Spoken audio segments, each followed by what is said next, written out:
So, when was the last time your bank gave you up to $45,000 and said, "Here, go do something you've always wanted to do"? We hear you. That's why ATB is giving away up to $45,000 every month, and all you have to do is make deposits. So you can dump that debt, work up your wedding fund, or travel to that major music fest. Just imagine where you could deposit yourself with ATB. Details at atb.com/deposit. Blog Talk Radio.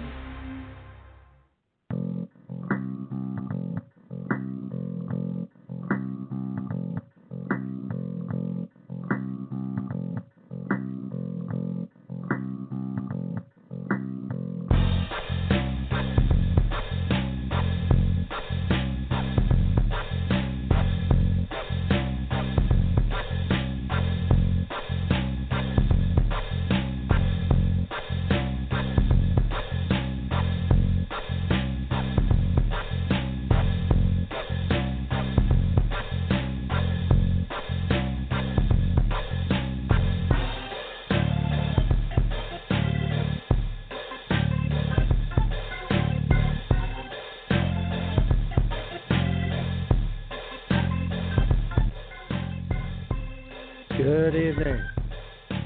Welcome to the View Up Here. I am your host, Canadian Glenn, and it is March 6th, 2019.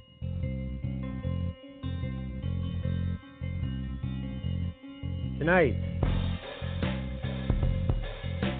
Dread and Circuses, Canadian style, with Mr. Neil. Why does Canada seem to get the definition of such basic things backwards? Pull the word scandal. Perhaps it is the definers of such terminology that cause such confusion. Heaven forbid the esteemed corporate media would be playing a role in such misinformation. Why, oh why, would the gatekeepers of information play such tricks? It's called narrative control and clickbait monetization. After maximum free exposure and fanfare from said corporate media, the advertised as behemoth, united we roll convoy came and went. From the definition of a safe space rally in Moosomin, Saskatchewan, fully stocked with an old stock choir, the current elite of the regressive political class did their best to create the definitive us versus them scenario to support the Diesel Brigade on their quest to Ottawa. Reports of 400 big rigs descending on the capital region turned out to be 10% of that. Once there, the circus commenced, complete with neo-Nazis, xenophobes, and conservative politicians calling for the forceful elimination of them. Now, this is the true dread happening in Canada, but not according to corporate information purveyors. An undeniable fact is the influence of corporations on all governments of any stripe. It's how business is done. Yes, missteps get made and heads roll, but not much changes. Hypocrisy and revenue opportunity create their own circuses. Those who once called Jody Wilson-Raybould a liar now call for her sainthood. Nothing short of resignation of the government will do. How convenient. But remember, this is a circus. Truth is an inconvenience not to be waited for. There is advantage to be manufactured. Mr. Neil has had a rather quick immersion into the Canadian poli milieu by his own description. He joins the View Up Here to speak on the naivete of Canadians in general and the ruthlessness, oh, that was nice, and the ruthlessness of those who capitalize from it, be they politicians or pundits. Now, do a little bit of an explanation. It's been a long time since this show went over 2 hours for an episode. For those who may not know, 2 hours is the live web window on Blog Talk Radio. At the 2 hour mark, it will drop if you are listening on the web. The show is longer than 2 hours. It is closer to 2 hours and 40 minutes. There's just too much to cut. Wouldn't be fair. Now, if you are called in to the show tonight, be it telephone, Google Hangouts, or Skype, or anything else you use to connect via phone, if you're phoned in before those 2 hours expires, you will hear the rest live tonight. If not, it will drop at 2 hours. The rest of the show will be available once the archive is up, which should be about, if the show ends for you, 11 p.m. Eastern, should be about midnight Eastern. And the entire show will be available in an archive. When I render it to YouTube tomorrow, it will be the whole show. We picked two topics to talk about: the United We Roll convoy and the Judy Wilson-Raybould SNC-Lavalin, whatever it is at this point. Now, the only other disclaimer I will say is, remember, this was recorded on March 3rd. So we're not taking into account things today or all the lovely things yet to come. But let's get to it. The view up here is pleased and has a certain amount of primacy in being one of the first shows to have this guest on. People from Canadian Poly will be familiar with him from Twitter. I welcome to the show Mr. Neil. Welcome, sir. Hi, thanks for having me on. It's definitely an honor. I was a fan of listening to your show well before you asked me to come on it, and since then I've been deep diving even further, and thank you for having me. My pleasure, sir. My pleasure. 2019 is going to be, shall we say, interesting, not only for me out here in Alberta, but for everybody in Canada, especially due to recent events that we're going to discuss here on this show. We have decided on two topics to discuss to, shall we say, enlighten Canadians about. Is that a correct phrase, do you believe? Enlighten? Or are we just going to... I'm hoping it will be enlightened. Or are we just going to kind of bitch at everybody? I think both can be true, just like Jody Wilson-Raybould's testimony. Both can be true. It could be her truth, but not the government's truth. So I'm hoping in this case that we can enlighten and bitch. See, now that's why I knew you'd be just wonderful for this sort of platform. Well, thank you very much. I've kind of sat there for the morning and 8 or 9 coffee, pondering picking my car up to take for a run while thinking about all these amazing topics. So I'm ready to go. All right. Well, the first thing that we've decided to focus upon is something that's been spreading across Canada for a couple months now. Started out in Western Canada. It has proven its malignancy as well as its apparently impact. I find it a little hard to describe what that impact is. For a positive, we certainly have seen what the negative is. Of course, we're talking about the yellow vest movement. Specifically, what we're going to talk about is the United We Roll convoy that went from Red Deer to Ottawa. It was hyped, it was pushed, it was framed as positively as possible by willing corporate media. But as we saw when it came to an end in Ottawa, it was much ado about the same old gang, basically. Let's just talk for a minute about the end result, about the effect they had in Ottawa. I did get a very good chuckle out of the pictures that were posted from hill cams showing Parliament Hill and how pitifully small the actual amount of protesters that were on Parliament Hill were. First of all, I just want to ask you, do you think that this is part of the landscape now, that things get hyped so far beyond their actual impact that it is, in fact, now part of the game to create the illusion that you have much more impact than you possibly do? If you look back even 5 years, you get a group of 20 or 30 on Parliament Hill protesting whatever their cause is. They certainly weren't receiving national news coverage, but now it is.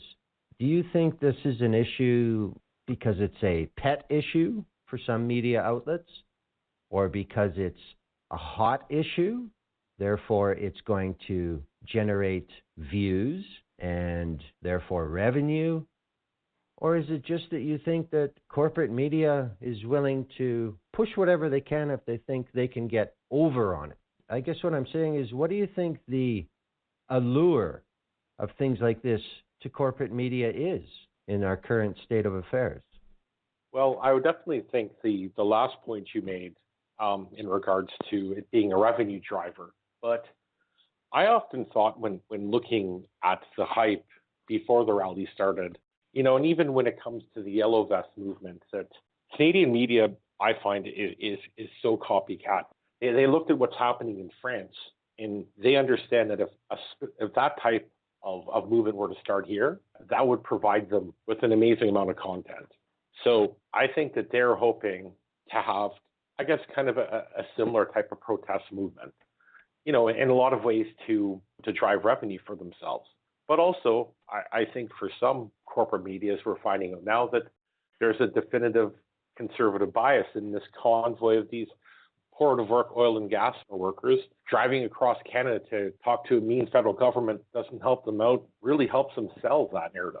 Yeah, I can see that. I mean, we have had the history, especially with Post Media, of being quite open, in fact, about having a strategic partnership with the Canadian Association of Oil and Gas Producers, CAP.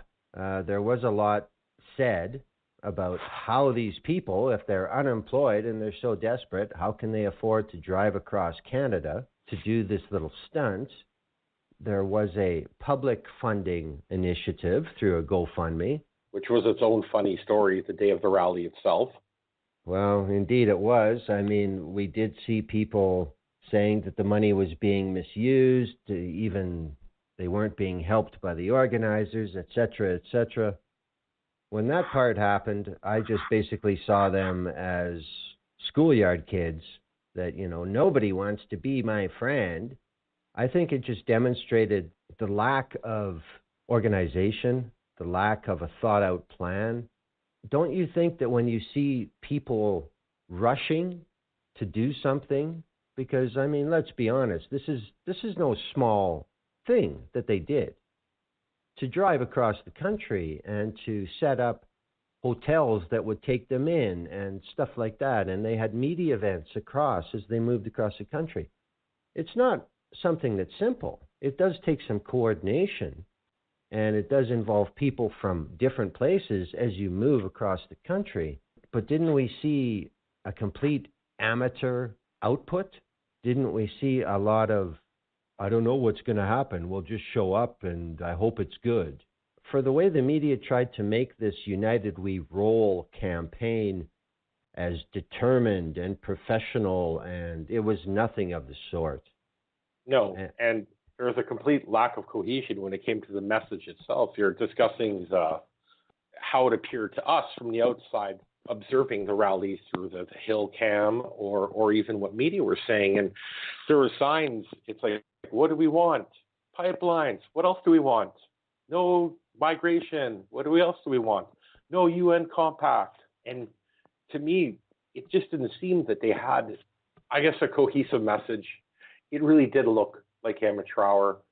And to be completely honest with you, I'm not, I look at how it initially started in regards to, I guess, promoting pipelines or promoting, an economic agenda. I grew up in a city that was based on resources, that was based on mining. I lived through a lot of boomer busts, periods. I'm not unsympathetic to them, but as you watched what the message or lack of message morphed into, I guess for me, it was hard to pin down what exactly they wanted. I would agree with that. And I think that, especially in this day and age, if you want to have some sort of campaign with an impact, especially a digital campaign using new media, using new communication methods, there's a certain standard that you have to be held to demonstrate that you know what the hell you're doing. And I don't think these people really did it all that well. But perhaps the reason for that is because that was a top-down thing.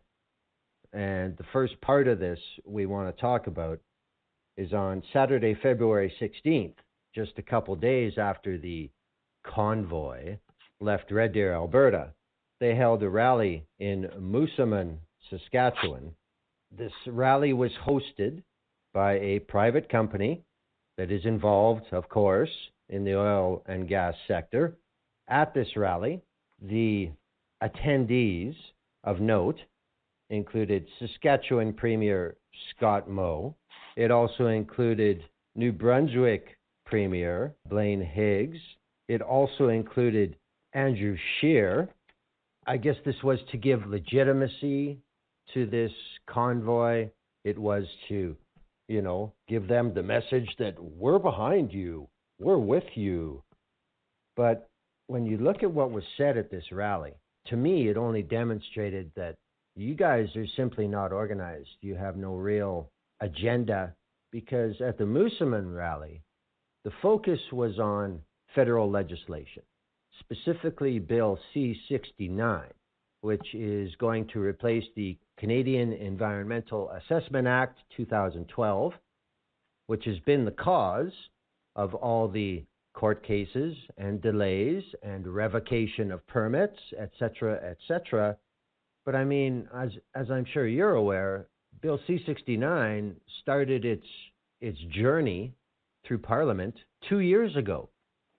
And yet we have Premier Scott Moe getting up on stage and saying Bill C-69 is the No More Pipelines bill, insisting to the crowd that we have a very thorough process that does work. What we need is a federal government that supports our resource industries across this nation. Unfortunately, what we have is a federal government that is pressing forward with Bill C-69, when the fact of the matter is Bill C-69 is in the Senate now. It's already been through the House. It's been through House committee. It's been through House debate. It's been through amendment. Where was Premier Moe 16 months ago when he could go to Ottawa and sit before committee and talk about these so-called shortcomings of the bill? Do you get the impression at all, Neil, that they've left it to this late stage because they know they can't stop it, so they can turn it into this big opposition steamroller that's coming to get them? Did they make sure that they can paint the Liberal government as the enemy with this terrible bill that they refused to have input on when they could have made a difference? Yeah, most definitely. I think whether the bill passes or not is immaterial to them. They're just looking for a political advantage regarding this bill. And, in observing the rally that we were discussing in Saskatchewan, they had a very difficult time pinpointing realities in the bill and what they opposed in the bill itself. They seem to fall back on talking points, on sloganeering, but not really discussing, what aspects, because Bill C-69 is a rather large bill with a lot of separate components. And I personally didn't hear a lot of opposition to what about the bills they dislike. And you're right, this bill was in committee up to 16 months ago. At that time, they were turning, I guess it would have been the carbon tax. The carbon tax fight would have been starting at that point. I think they left it to this time, up to 9 to 10 months before the election to try and turn it into an election issue. Well, of course, we know that doesn't work because that's not the way the process works. I mean, the Senate is going to take their sweet time with Bill C-69. I myself would be surprised if there is a new law for environmental assessment and approval before the federal election. I think the Senate is going to almost guarantee that. But the thing that bothers me is corporate media, whose responsibility it is to apparently inform Canadians, have done absolutely nothing to bring up this fact that C69 wasn't something that was written on a napkin at a restaurant in a Byfield market, and a week later, yeah, here's this law. This is what we're going to do. I mean, stuff doesn't work like that. But media is paying absolutely no attention to the long process that Bill C69 has been under. And the other thing is, how disingenuous is it that media is never discussing why Bill C69 is here? Because of the failure of the National Energy Board, the failure of the Canadian Environmental Assessment Act. The system we have is not working. We've seen Northern Gateway thrown out. We've seen Trans Mountain thrown out. We saw Energy East have their entire review board dismissed because of collusion. The system doesn't work. But yet we have conservative politicians saying that C69 is going to prevent any future pipelines. Well, what exactly has the current law done to get any pipelines built? How can they keep going with this paradox in their description? But that's what they fail to mention, though. When you hear Andrew Scheer up on top of his platform, and he's saying how he is going to get pipelines built, what he fails to mention is their last plan to get pipelines built are the reason no pipelines are being built currently. It's the reason why Trans Mountain was thrown out, Northern Gateway, the issues with energies, that Stephen Harper's previous regime to expedite the approvals process is what's causing the problems for these projects right now. They never seem to want to mention that or discuss that. I mean, it's much more convenient for them to blame the current government, which is par for the course, right? I mean, that's how it is when you're in government. But they seem to mention the utter failure of the previous regime and the previous process to actually get any work done. I mean, when you look at C69 in its totality and what it's hoping to accomplish, it actually kind of gives a little bit to everyone, but that doesn't make up for a very good slogan, Glenn. I guess so. That's true. I mean, the Moosomin rally, the organizer Sinclair Harrison said before the event that he hoped the rally would encourage TransCanada Corporation, who I believe now is officially known as TC Energy, change that brand name, let's try and escape our reputation. TC Energy would reapply to build Energy East. And of course, this is a pipeline that would have gone from Alberta to New Brunswick, where, of course, the main beneficiary would be the Irving Oil Refinery, the largest refinery in Canada. And, of course, I'll just mention that New Brunswick Premier Blaine Higgs spent over 20 years as an executive for Irving Oil. So, gee, I have no idea why he was at the rally. I'm looking at an article regarding this rally, and it's from the Canadian Press, and they mention that, rally organizer Sinclair Harrison hoped that this would encourage TransCanada to reapply for Energy East. But yet they don't mention that TransCanada is also the owner of Keystone XL. And Keystone XL is twice the size Energy East would ever be. It is a direct line to the Gulf Coast, which is where the destination is for both of these pipelines. I don't understand why media is so reluctant to just state the facts and say the only reason Energy East was ever proposed is because the Obama administration had stopped KXL dead. So now the plan was, well, let's get it to the East Coast, then we'll put it on tankers, then we'll take it down to the Gulf Coast. It was Plan B. And as soon as the Trump administration said Keystone XL was alive again, TransCanada said, well, so much for Energy East, we don't need that. That's obvious. That's a fact. That's a fact of the business world. The reason that TransCanada dropped Energy East because it made no economic sense to them. There's no way they could make money on it. But yet all these clowns getting up on the stage saying, Trudeau killed this, we need this. It's just a complete non-starter as far as truth goes. Why do people believe it? Because they just simply want to? Or the lack of information that's out there, like you had just said, in regards to the differences between Energy East and the Keystone Pipeline was that I only found out that one was Plan A and one was Plan B after researching it myself. And there aren't as many people out there like us who are going to take the time to look into that.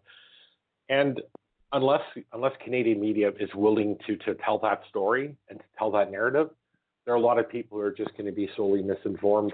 The scary thing, like you said, are these clowns and politicians up on top of the stage, willfully spreading lies and deceit and disinformation regarding this. And that's what they're going to believe. And what scares me is, does Andrew Scheer or Blaine Higgs, do they really even know the difference themselves? Or do they just know and not care? I mean, I have to seriously ask myself, when I see Andrew Scheer, I always joke and say that I've always thought he's a sentient bowl of rice. He is whatever people want him to be, right? He will take whatever shape that he needs to accomplish whatever it is that he wants to accomplish. But in watching some of these rallies, I have to ask myself seriously if he knows the difference, if he knows what you just explained to me in regards to the differences between Energy East and Keystone XL. And there's a small chance that he might not. Well, I think you're right. I think you're right when you say when these uninformed people who want to gain employment from oil and gas, they say, well, I mean, I'll turn again to the rally organizer, Mr. Harrison. His statement for the entire event, this is why he was doing it. We're here to speak for the silent majority that are in favor of pipelines. The more pipelines, the better off we are. I find it very hard to deal with a position like that because that's simply not true. I mean, there's no way that you can take that statement at face value and say that it works, because that's like saying the more highways we have, the better we are for relieving traffic congestion. And then take a look at Toronto and Vancouver and Montreal. It seems to me that the more roads you build, the more mess you create. And the issue with pipelines, especially in this day and age, well, apparently you and I own one. We never wanted to, but we do. And apparently we are going to spend anywhere up to $12 billion to build an addition to a pipeline system. How exactly does that help us? How does that help our children? How does that help our grandchildren? I just see this one simple sentence: the more pipelines, the better off we are. That is just completely nonsensical. And I think that buys into how you described Mr. Scheer. He will be whatever he has to be at that point in time and try and sell it off in exchange for a vote. Is that pretty much what it all comes down to, you think? I think that's exactly what it comes down to. And to take a completely pessimistic view of this is that we purchased this pipeline. We provided the government of Alberta more money to transport their oil by rail. While this, and I'm using quotation marks, glut or oil glut is being worked through. And I think in its purpose, when I saw the story, and myself having worked in politics, having been a low-level political staffer and having worked at the constituency level, I saw the purchase of TMX basically to prevent a complete and absolute rebellion from the province of Alberta, and to a smaller degree, Saskatchewan, and some of the interests that would be, I guess, that the pipeline would be financially beneficial for.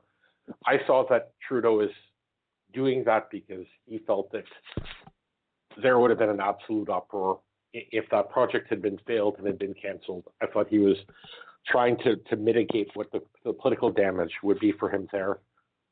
And I do realize that it's a pessimistic view to have of it, but that's how I saw it. When the moment that story broke that we were buying the pipeline, you and I together, and everyone listening, was that he was doing it specifically for a very small group of people who are not going to appreciate, in the end, the effort that they were putting through to buy the pipeline.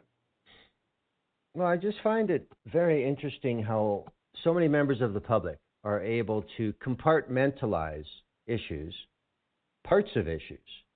I think anybody who's spent any time being involved in something like this knows that there are so many moving parts for a system to come together. I mean, I turn again to some of the people who were at this rally. And of course, just by happenstance, if Energy East ever would have got built, there would have been a tank farm right outside Moosomin, Saskatchewan, where this rally took place. So this is one of the triggers that they use to make people feel that they are being discriminated against. Nobody cares about them. Look at the jobs you could have right here in your backyard. But no, that drama teacher in Ottawa says, screw you. You guys aren't worth that. There's absolutely no relevance paid to the entire process, the viability, the economics, the environmental impact. They try and take everything down to, I'm going to get you a job with my national position. And that is just insanity. Mark Porter from Wawota, Saskatchewan, said, this is the first year that I've ever applied for unemployment insurance, probably since I was a kid. So it hasn't been that great lately.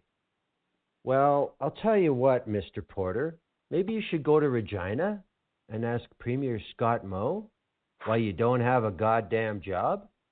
Why is it immediately the problem of that drama teacher in Ottawa? But doesn't the drama teacher make a convenient straw man for them, though?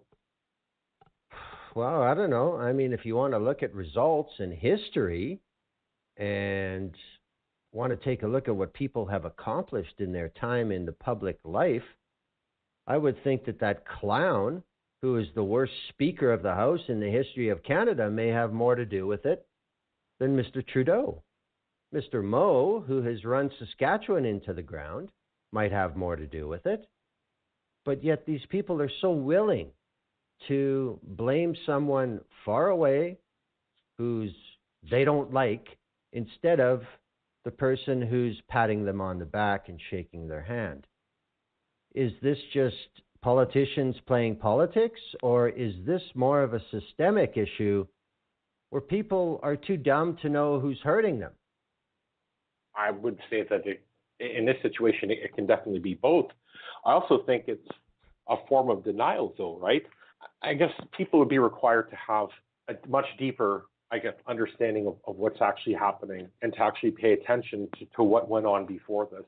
A lot of people don't have the time, or they don't look inwards to find out what actually caused this. And I'm not trying to denigrate an entire group of people or an entire province, but some people are just honestly too dumb to look beyond, the drama teacher in Ottawa that seems to be causing their problems. Or even the fact that, not to bring it back around to Bill C-69, but a lot of the things that you were discussing, or that Mr. Porter from Saskatchewan was discussing, is one of the problems with the previous approval regime were that it didn't look at issues, that involved sustainability.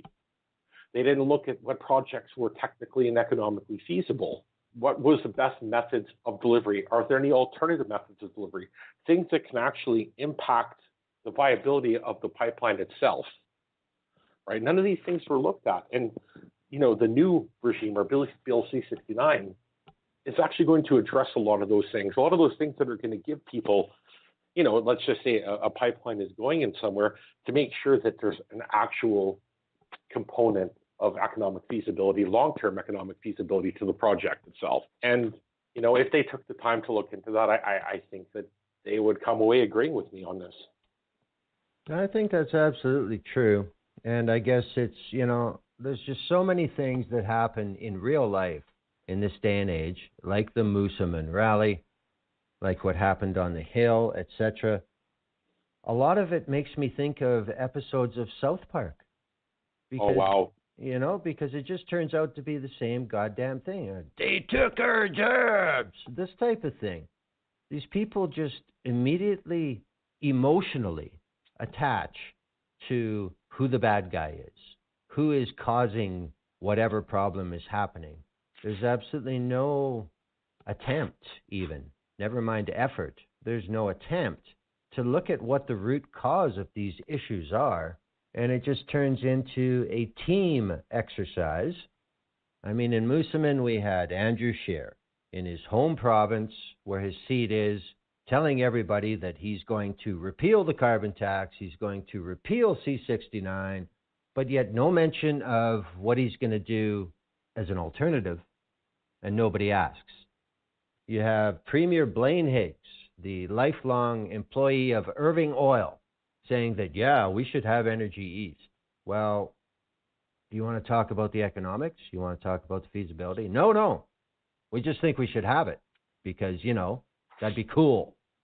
Then we have people like Senator Denise Batters, wasting oxygen, doing the exact same thing she always does, just talking about how terrible the Liberal government is, but yet not a word about how she got her job of patronage and having absolutely nothing of consequence to bring to the Senate for an unelected job until she turns 75, but yet the people they're speaking to have absolutely no regard for any of those facts. Is there anything, do you think, that this shows that people will actually say, hey, wait a minute, we're just going around the edges here. You want to talk about what the problems are? Let's talk about the problem.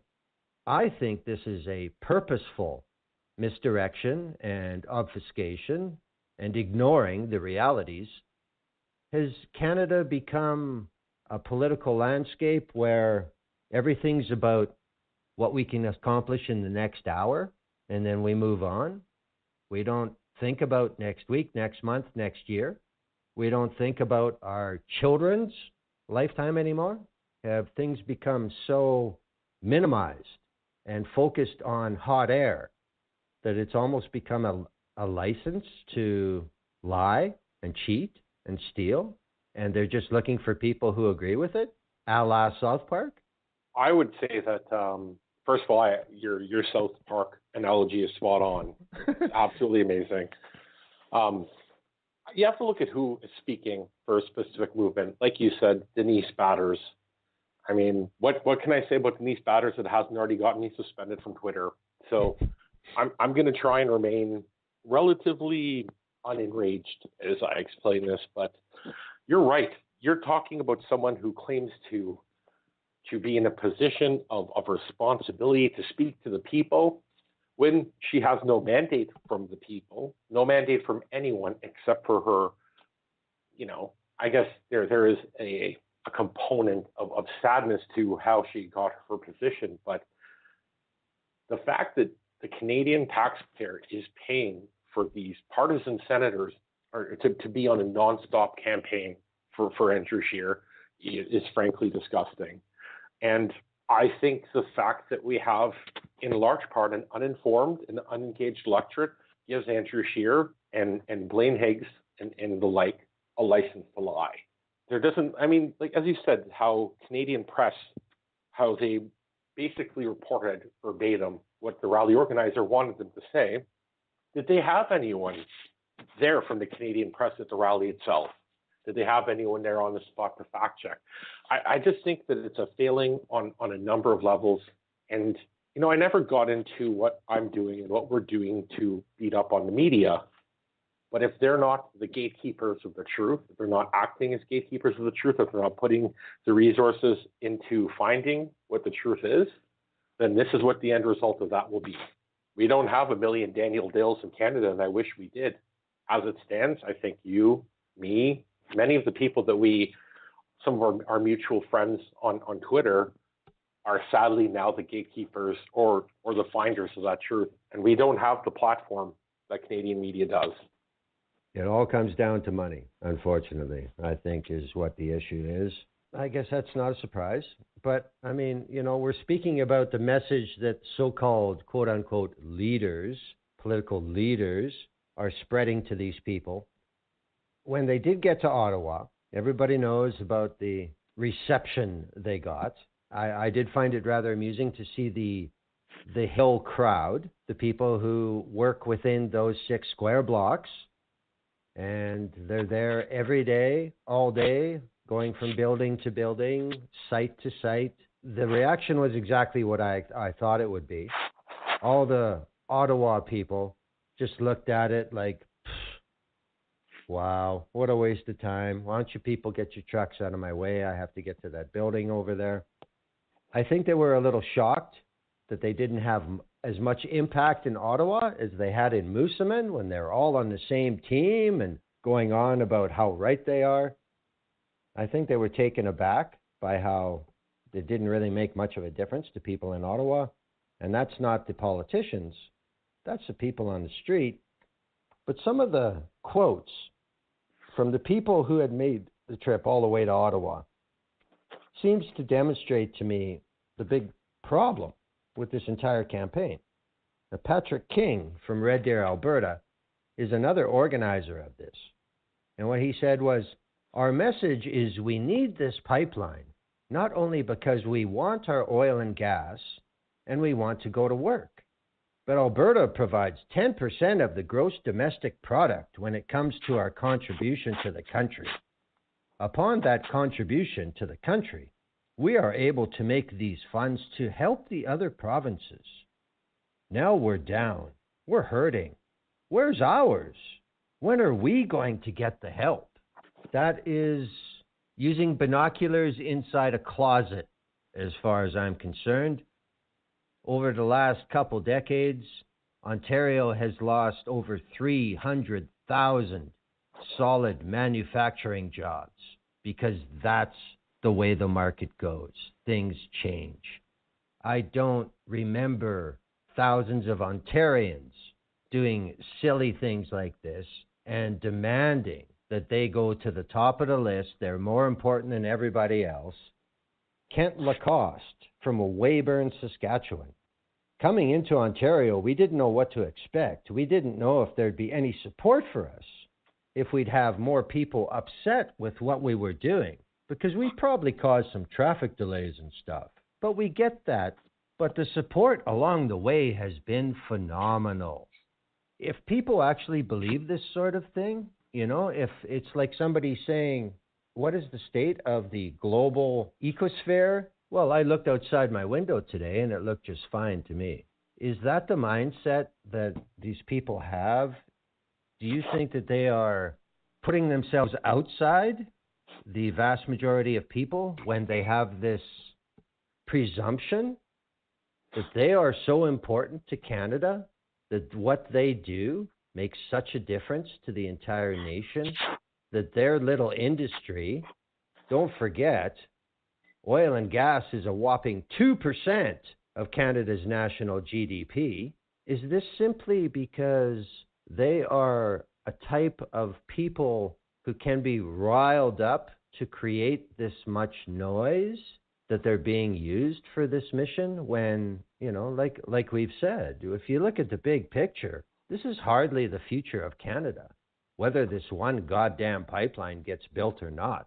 The world moves on, with or without Canada. These people are bent that their message is what everyone should be talking about, what everyone should be running to support. But yet, problems in other parts of the country, these people don't even have a clue. Are they just pawns for a bigger game where the end result is defeat the Liberal Party of Canada in October? I think that, they're willing pawns in this game. I think many of these people are people who never would have supported the Liberal Party of Canada under any context whatsoever politically. I think that there are people who, like you said, they look outside the window and they see snow and they say there can't be global warming, there's snow in my front yard. I think there are people who have a willful ignorance to what their reality is. Like you said, the world is changing and it's evolving, and Ontario lost a substantial amount of its manufacturing base, but the province pivoted. Now, those jobs are good paying jobs that will never be replaced. But there is a financial and societal evolution that occurred because of that. And I think that there's, I don't want to say green wave. I don't want to be that hyperbolic. but the world is changing. And in the future, the time of oil and gas, it's becoming smaller and smaller. And I think environmental concerns and needs are going to further marginalize it. I think you and I and many of us see how the world is going at this time. And what I saw in that rally were a group of people who don't see that same reality. They don't understand what's happening. And as you said, I think there is a certain amount of, self-importance to think that their problems outweigh what my concerns, your concerns would be. I just saw a lot of delusion. I hated laughing at the rally in Ottawa because I saw the press and the police outnumbering the people there. I made a joke on Twitter that, before I moved to the Greater Toronto Area, I was in Ottawa for a number of years. And through my employer, I threw a charity flag football game and a barbecue on Parliament Hill. We had 400 people appear. Some people I didn't even know who weren't even employees, who just saw the party and decided to come and give us money to join it. I saw a city that was completely unengaged and didn't really seem to care what was happening. If you would have watched Canadian news before that, you would have thought that there was a 400 tanker rally rolling down the 417 into Ottawa. You would have thought the entire city was going to be shut down. And I think that's one of the more shocking things that you brought up was, if you would have just been watching CTV or Global News leading into that, you would have thought that they were bringing the entirety of Saskatchewan with them. I really thought that what happened in Ottawa delegitimized in a lot of ways what had been accomplished in Saskatchewan and some of the unity that they had shown leading into that. I found the entire thing kind of stupefying because at the end, I almost just said, "What was that? Is that it?" Like honestly, is that it? Because I thought at the end that there was going to be this, I don't know, something. What do they call those fans of the Insane Clown Posse? The juggalos. I thought it was going to be a juggalo rally on the hill, and there wasn't even one juggalo there. It was really disappointing. It was so anticlimactic. Well, the other thing that has been an issue for this rally, this convoy, since day one, remember, there were two groups that were organizing this, and one of them was sticking to oil and gas, nothing else. And they ended up withdrawing from this plan. Any money they had raised, they refunded. They said that this isn't going the direction we want it to go. We don't want to be involved in that. And it did draw a lot of people that had really nothing to do with oil and gas. I'm not even going to mention how much of a bastardization of the original Gilets jaunes, yellow vest movement in France this entire thing is. But Chris Hansen, who would only give his location where he lives as Ontario, was on the Hill. And he said, while the organizers said the demonstration is meant to draw attention to Alberta's suffering economy, other protesters raised signs at the rally calling for a stop to illegal immigration. I think we need to open pipelines and not open borders. I think a lot of us want closed borders and open pipeline. I think that my taxes should be lowered, but I also think the Edmonton Oilers should win the Stanley Cup. So, yeah, those go together. Even just illegal immigration. That is a catchphrase that is simply not true. It's not happening. It's not what the deal is. But yet, again, this corporate media, there was a time when they could simply say, okay, readers, look, here's what's happening. It's not illegal. It's irregular, etc., etc., etc. I can remember watching hearings from House Committee on Immigration with Pierre Poilievre and Michelle Rempel sitting in the committee ranting about illegal immigrants. And the chair of the committee interrupted them and said, okay, you guys, it's irregular. It's not illegal. You know that.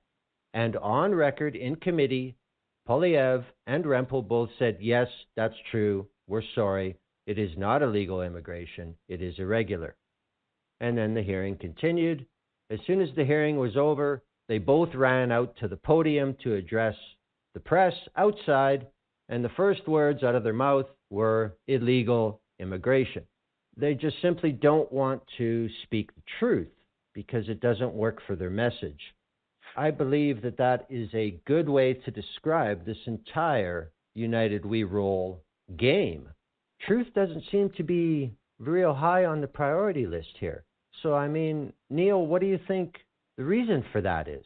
I think that that's the case because, first of all, if we were to speak the exact truth, not only of immigration, not only when it comes to the oil and gas pipeline approval process, the truth would put people to sleep.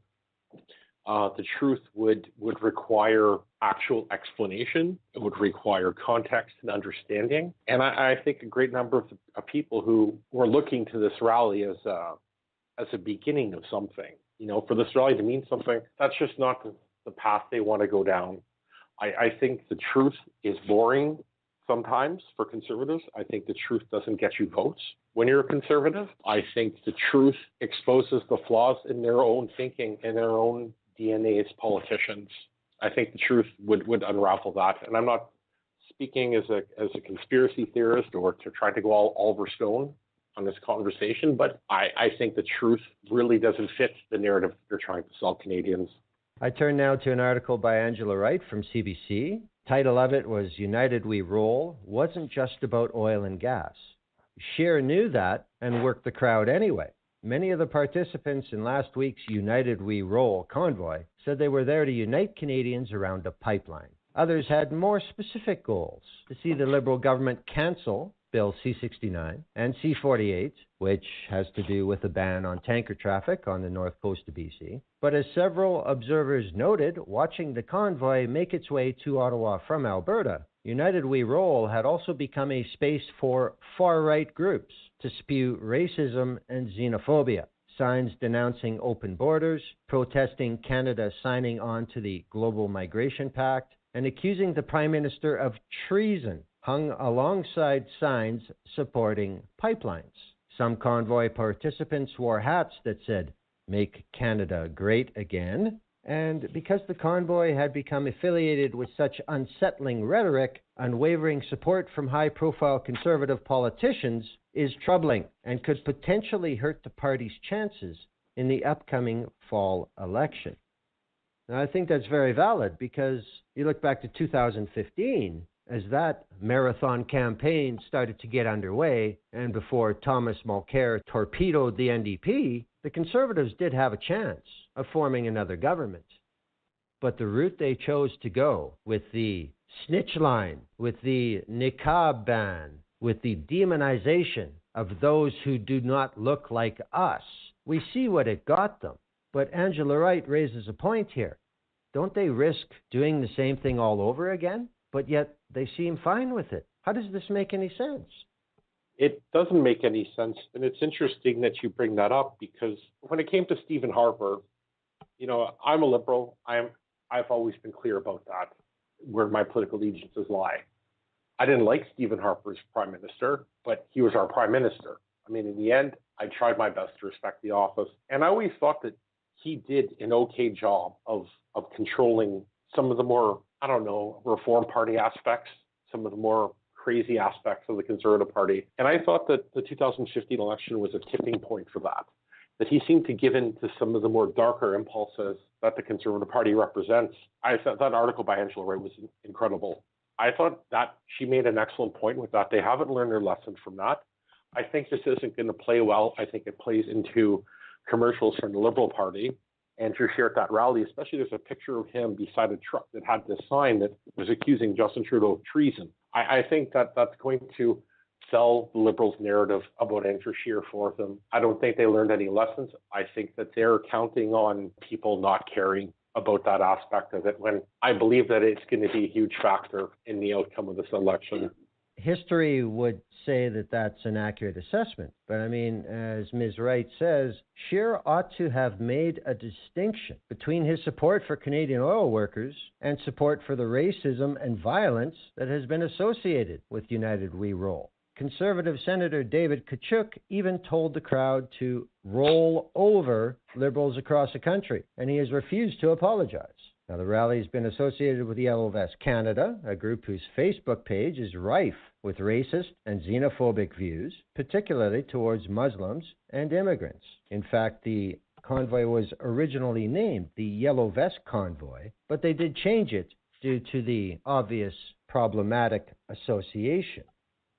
Members of the Yellow Vest Canada Facebook group have advocated for MP Ikra Khalid to be deported, called visible minorities subhuman and scum, and made death threats against the Prime Minister. But despite that, United We Roll lead organizer Glenn Carrott implied that everyone would be welcome to attend. Are they simply so desperate for numbers, and they know it, that they're willing to just basically have cardboard cutouts to make it look bigger? I mean, the Harper government was very established at that, having staffers attend photo ops, etc., having staffers paid to counter-protest other things. And then we have the enigma of Faith Goldie, who shows up at this rally that is supposedly about oil and gas to talk about the erosion of white identity. It was almost like watching, for me, when I was observing the rally, on Twitter and through the news, and found out that Faith Goldie was there. That was like racist Moses descending from the mountain. It was purely one of those moments that it can't get more absurd than this. Oh wait, there's Faith Goldie. It just got more absurd. And the truth is, like you said earlier, when it comes to Andrew Scheer and what Angela Wright was saying, sorry, I hope I got her name right, but he ought to have made the distinction. But as we've learned from Andrew Scheer, he doesn't make that distinction because he wants to talk out of both sides of his mouth on that issue, right? He wants the oil and gas votes, and he wants the racist votes. He's willing to pander for a vote that no other Canadian politician has been openly willing to do before him. And now he's arguing, now he's fighting for that crowd with Maxime Bernier. It was surreal. That rally was surreal. And Faith Goldie being there was the cherry on the top of the racist sundae, as far as I was concerned. After this rally wound up and the House went back in the next week, the press was on Scheer to ask him, what was he doing there? You're the leader of the opposition. You're the man who insists that he's going to become prime minister, and yet you're standing there with these people. I guess true to form, there's absolutely no backing off or acknowledgement of reality. What Mr. Scheer said was, he tried to turn it around. He tried to say that the people pointing out that xenophobes and racists and Christian supremacists, and in fact, with the appearance of Faith Goldie, actual neo-Nazis turning up to a pipeline rally is all some sort of campaign against what they're trying to do for oil and gas. What Mr. Scheer said was, I know the Liberals would love to distract from their own failures by pointing to other elements that try to associate themselves with the event. But my message was very clear. I was there to support energy sector workers, those who support our natural resource sector, and promising hope for the future come October, when a conservative government will stand up for our energy sector and champion Canada's oil and gas across the world. If I was in the scrum listening to that, I would have burst out laughing. And I'm sure many people in the scrum were, struggling with that urge to start laughing. I just don't see how someone who is in the position that Mr. Scheer is in could simply think that's adequate to describe. Is this just that he doesn't care, or he knows he can't talk out of it, or does he hope that his choir that he's speaking to is that fucking stupid? What is it? I think that the choir he's speaking to is that stupid. I think he's counting on the media not calling him out. Yes, they asked him the question, but as he was in that scrum, I didn't see any follow-up, which there would be for, let's just say if Justin Trudeau were having that press conference. It wouldn't have been one question, a second question that wasn't as strongly worded, and then it was forgotten about. They seem to take Andrew Scheer directly at his word in that case. And the way I see it is that if I'm at a rally and the person I'm standing beside, regardless of what this could be for a world peace rally, and I'm standing beside someone and all of a sudden they pull up a sign saying, I want world peace, but only for white people, I'm going to get the hell out of that rally. I'm going to get that out of that movement what Andrew Scheer seems to not realize is the moment you align yourself with a movement or with a political movement or whatever this Operation Yellow Thunder or whatever it was, is that you automatically become the most base elements of that movement. If there's a neo-Nazi there, that is part of the movement. It's part of the DNA of the movement. It becomes a tumor on the movement itself. And the fact that he didn't make a distinction, he chose, rather than saying, in hindsight, I didn't see those signs. I think that hate of any form is horrible, and the Conservative Party of Canada does not support that. We reject those people from being in our party, and then moved on to attack the Liberals' record is something that would have seemed prime ministerial, rather than this, verbal porridge that came out of his mouth about it. It was, frankly, it's disappointing and quite terrifying to someone like myself, because if he can't reject neo-Nazis being at one of his rallies, what is going to happen when, let's just say that, heaven forbid, there's a, like how 9/11 happened in the United States, and George Bush had to move to, let's not demonize all Muslims, right? They moved very quickly to try and quell public anger towards visible minorities at that time. Do you trust Andrew Scheer's ability to do that, Glenn? If something were to happen in Canada, whether it be an economic crash or, heaven forbid, a terrorist attack, would you trust Andrew Scheer and the Conservative Party to calm the waters in that case?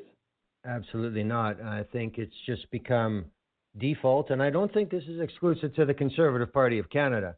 I think everything now has become, how can we use this to our advantage? There's very little thought about what is the smartest thing to do, what is the most prudent thing to do.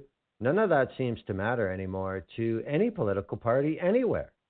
It's how does this affect our bottom line? And that's the first thing. But it says so much, even with the just barely touching on it, that corporate media does.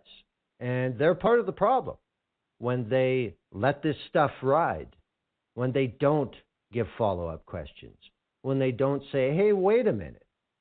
You took a picture with a sign over your shoulder that says the Prime Minister of Canada should be indicted for treason, which is ridiculous. I mean, if you want to go on that metric, Stephen Harper should be in jail for the rest of his life. But I don't ever remember anybody being taken seriously saying that Harper was guilty of treason. I never said that, even as a Liberal. I never sat there. I disagreed with a lot that he did, but I never sat there, chanting in my living room, lock him up, lock him up. I think that all politicians, especially in the federal level, will make decisions at some point that, when looked through a historical lens and legal lens, did unethical things. Not to move on to our next subject, but I mean, history's borne that out with Stephen Harper. But I never sat there thinking the man should be thrown in jail. I was more interested in kicking his ass out of office. This whole thing with treason is, I don't even want to distinguish it with a comment. I don't even, sometimes I don't know how to relate to idiocy on that level, honestly. I understand that viewpoint, definitely. But I mean, with these elements being allowed and de facto encouraged to contribute to this quote-unquote movement of United We Roll, there have been a lot of death threats made against the Prime Minister. The RCMP is now involved.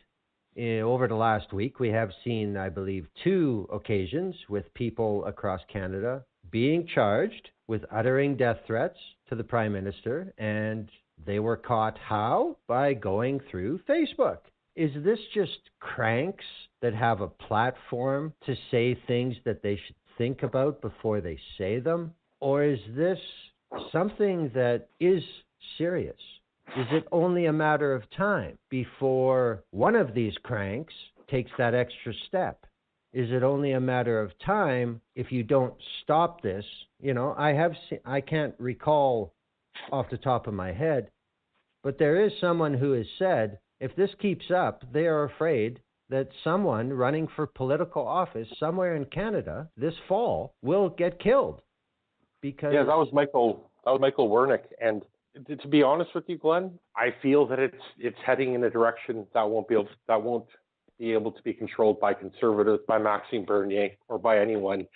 And the thing about this United We Roll Facebook page and this Yellow Vest Facebook page is there's always been cranks, and a majority of them are cranks, but now they have a place to be cranks together. And if you notice in some of these strands that I'm trying to remember the name of the Twitter account, the Yellow Vest Exposed, that it just gains momentum. And frankly, and I'm not trying to be hyperbolic by saying this, but it's moving to a scary place, in my opinion. As a civil servant, when Michael Wernick gave that opening statement, I've never been more proud to be a civil servant when he said that, because it's something that a lot of us are thinking of. And I feel that we're moving to a tragic end in regards to some of these threats. Well, I mean, it's possible. We've certainly seen it in other parts of the world. We've certainly seen it south of the border. But again, this comes back to the doublespeak, the both sides of the mouth thing. Brock Harrison is the spokesman for Andrew Scheer. I'm quite familiar with Brock Harrison from his days in the Wild Rose Party in Alberta. Brock Harrison gets his jobs. They're all the same.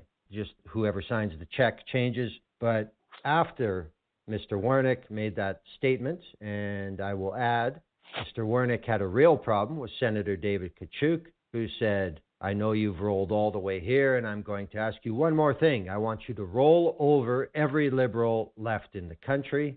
That is not talk of a collaborative government. That is not talk of a system that rules a country democratically. But Mr. Wernick said it's totally unacceptable for politicians to incite people to drive trucks over people after what happened in Toronto last summer. I think that's a very good point. But of course, Mr. Kachuk refused to apologize, saying it was a figure of speech. And certainly the people at the rally knew what I meant. That's just it. What did you mean? What did you mean to them? Not what you meant when you said it. What did it mean to the people you're saying it to? And Brock Harrison said, Mr. Scheer condemns all threats of violence from anybody, including those against the Prime Minister. The United We Roll rally was very clearly organized to send a message to the government in support of Canada's oil and gas sector. And Mr. Scheer was proud to stand with those who sent that message. Well, that's a very exclusionary statement. I'm sure Mr. Scheer was happy to stand with the people who said, build TMX, but yet his official spokesman says nothing about him standing with the people who said, arrest Trudeau for treason. This exclusionary explanation thing, it's accepted. Nobody pushes it. It never used to be that way, did it? No. And even in that statement that you just read from Brock Harrison, I also interpret it as he's proud to stand with the people there promoting oil and gas pipelines. And earlier he makes the exclusionary statement, but at the end, it almost seems like a dog whistle to the people who weren't there to promote oil and gas. He gave them their little finger wag at the start of the statement, but at the end of the statement, he's welcoming all again. And that seems to be the type of doublespeak that I would expect from Brock Harrison. No, I agree. I mean, there was some aftermath from people in media. What did this accomplish? What did this get done? There's one article by John Gibson, CBC. Yep. Controversial convoy rolls back to Alberta as some wonder. Did the message get lost? Laurie Williams is an associate professor of policy studies at Calgary's Mount Royal University. She's a regular pundit on a lot of television here in Alberta. She said that the convoy succeeded in raising the profile of some of the concerns among Albertans, specifically that the rest of the country seems to take for granted Alberta's economic contribution. Ms. Williams said, but the problem was some of the participants were engaging in messages that were arguably racist. Questions about that racism got raised, and then it became a matter of defending whether they were racists or not. That's not the message they wanted to focus on. But again, doesn't this go back to what we've said? When you have an open door policy and you don't say, no, you can't do that, you can't do this, that's not what we're about. When there's a refusal to come out and say it, point blank, that this isn't about immigration. This isn't about, they took our jobs. When this isn't about, he's a liberal, we don't like him, arrest him for treason. When you don't exclude that, how can you have a cohesive message? How can you expect to make any progress? I think in the next 6 months, in all honesty, that this convoy will be entirely forgotten about. I think that, as you said, the moment that they allowed other elements into it, that they took those elements on, and unfortunately, a movement that this was initially was completely ruined by the people in the end who ended up basically hijacked. You know, Faith Goldie showed up with her own lift thing, for God's sakes. Yeah. I mean, I think she was going to come anyways and take that on. But I also think that there were a number of people in that movement who invited her, that there was an implicit invitation for her to come. The moment those voices, I started hearing those voices, for me, that's what the rally became about. I don't have the ability to compartmentalize that. I can't take a portion of what their message was and throw out the parts that are frankly appalling to any logical, right-minded human being. That once that, you know, your first sentence is, what do we want? Jobs? The second statement is, oh yeah, what do we want? Closed borders. The most ironic, you said that earlier, how they want closed borders. Well, you know, they're looking to build pipelines to the United States and to other places. But if they're looking to close the borders to immigration, you know, do you think that the closed borders, you know, in their isolation as Canada involves the free flow of oil across those borders? Well, I think it's just a matter of them using the media to direct where the conversation goes. That never used to happen. It used to be that we're the media, we'll ask you the questions, you will answer us satisfactorily, or we will continue to push. Now it seems merely like it's, oh, hi, I'm from the media. I'm here for my briefing. Please continue, and we will publish it verbatim. Is there going to be a price to pay for that at some point? Or does anybody care? Who can do anything to stop it? I guess that's the big question I have.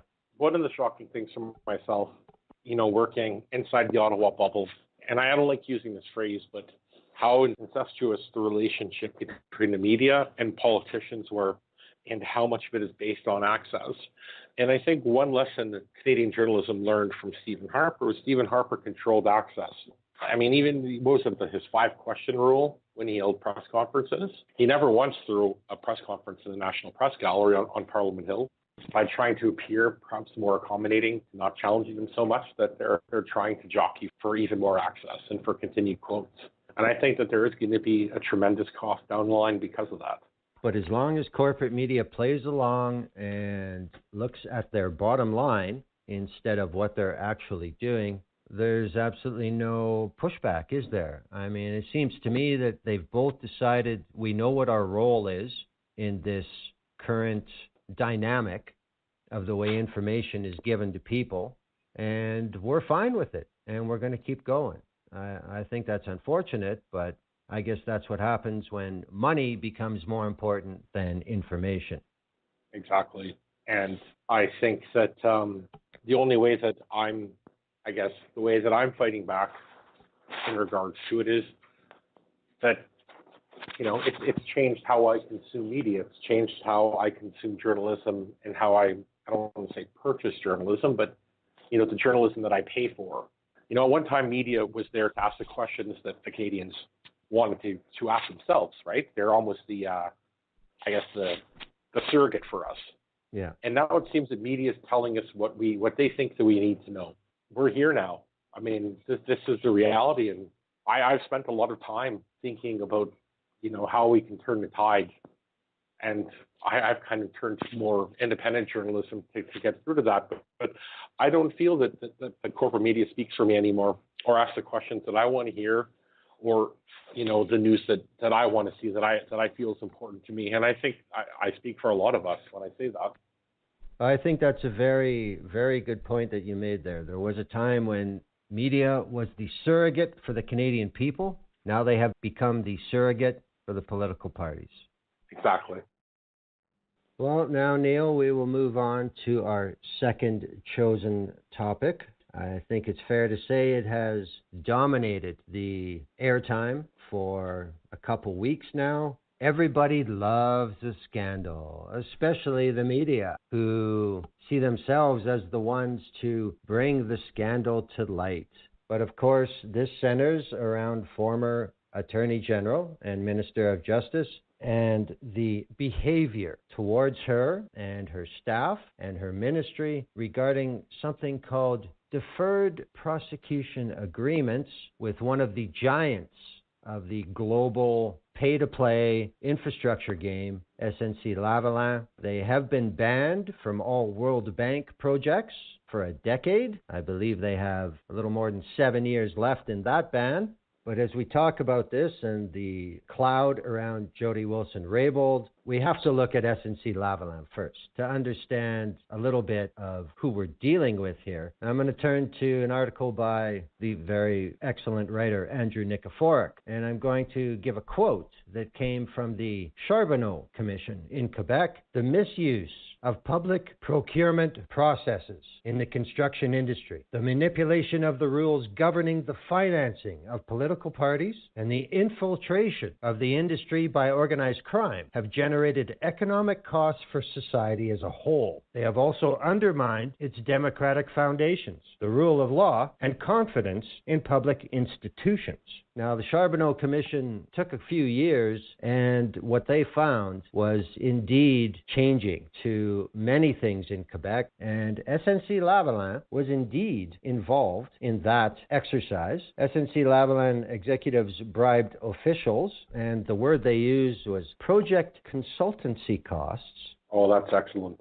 In several countries to secure contracts, and also bribed local officials involving the $1.3 billion Montreal Super Hospital at McGill. And in addition, SNC-Lavalin made illegal political party donations to municipal, provincial, and federal parties on a massive scale. Now, the whole issue about a DPA for SNC-Lavalin involves federal charges that it bribed Libyan government officials with $48 million, while, on the other hand, defrauding Libyan organizations of $130 million.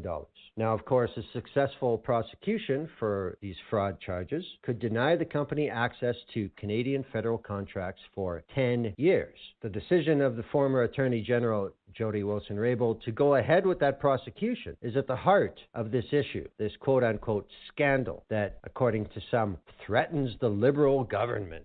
Now, the argument for deferring prosecution is that SNC-Lavalin swears it has changed its stripes. It has imposed guidelines and taken the right ethical courses, all to salvage jobs and business in Quebec. And that is much better than punishing a corporation that has learned its lesson and is ready to play fair like its competitors do. But as Mr. Nikiforuk says, that's not how corruption works, especially in the type of business SNC-Lavalin pursues. In fact, construction firms have a global habit of behaving badly, from Brazil to Newfoundland. Corruption in the construction business usually requires a trifecta of conditions: political parties hungry for funds, engineering firms hungry for contracts, and governments seduced by the political rewards of large projects with poor oversight. Bribery of various kinds tainted every sector, the Charbonneau Commission found. In 2011, Transparency International, an anti-corruption watchdog, laid out the details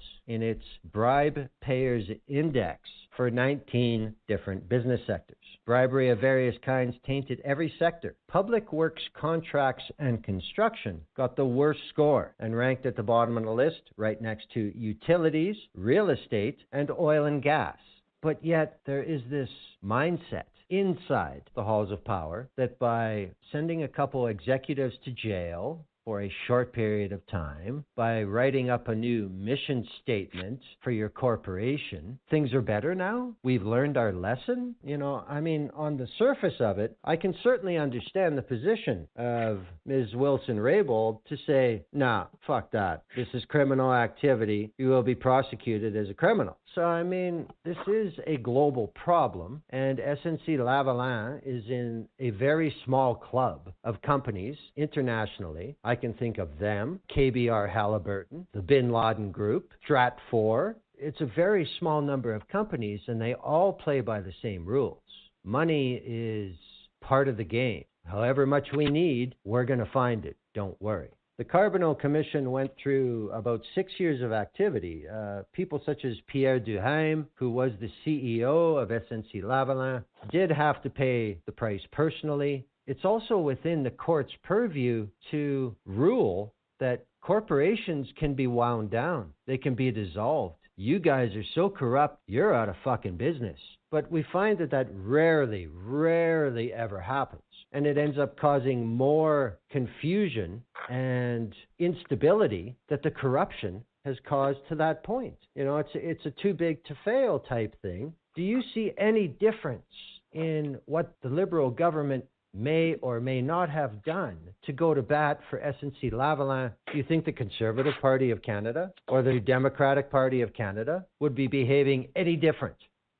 No, I think that's something we both understand. I mean, when you look at the lobbying logs for SNC-Lavalin, for its CEO, for many of its main employees, there were hundreds upon hundreds of meetings with politicians, of all parties. I guess to answer your question, I don't see the New Democratic Party acting any differently, nor the Conservative Party of Canada acting any differently in this case. But yet now they take the opportunity to point the finger and say, look what those guys are doing. So it's actually kind of the same mindset for the political parties, isn't it? We're all meeting with SNC-Lavalin. We're all trying to do what's best for them because, what goes around comes around. But you guys are the ones on the hook for it right now. So we're not going to talk about what we do with them. It's all about what you do with them. Is there any way to avoid that painting of what's going on here? And again, I guess we have to look at the corporate media. I've seen very scant mention about how Andrew Scheer has had 12 meetings with SNC-Lavalin. I see very scant mention about how Jagmeet Singh has had meetings with SNC-Lavalin. But it has to be taken into account, doesn't it? Of course. But, I mean, how are they going to sell their media-created scandal with actual, context and the fact that this is something that occurs in, the problem with the Liberals, and I'm the analogy king, you'll come to realize, they're the ones who were in the kitchen when the food inspector came and saw how the sausage was made, right? Yes. They saw the lips and assholes that went into it.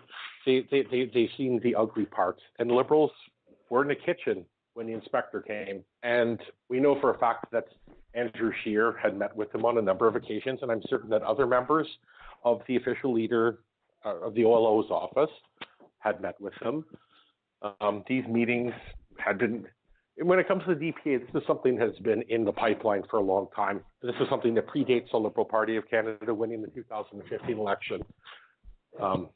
But yeah, the fact that the Liberals were caught, or not caught, but the story came to light when the Liberals were in power allows the NDP and Conservatives to wag their fingers at them and talk about how they're going to do things differently. But as you said before, this isn't just a few rogue actors when it comes to, they talk about the mechanism in that article, ways that bribery occurs in the mega project. It's not a few rogue actors, it's a systematic corruption that occurs in these projects.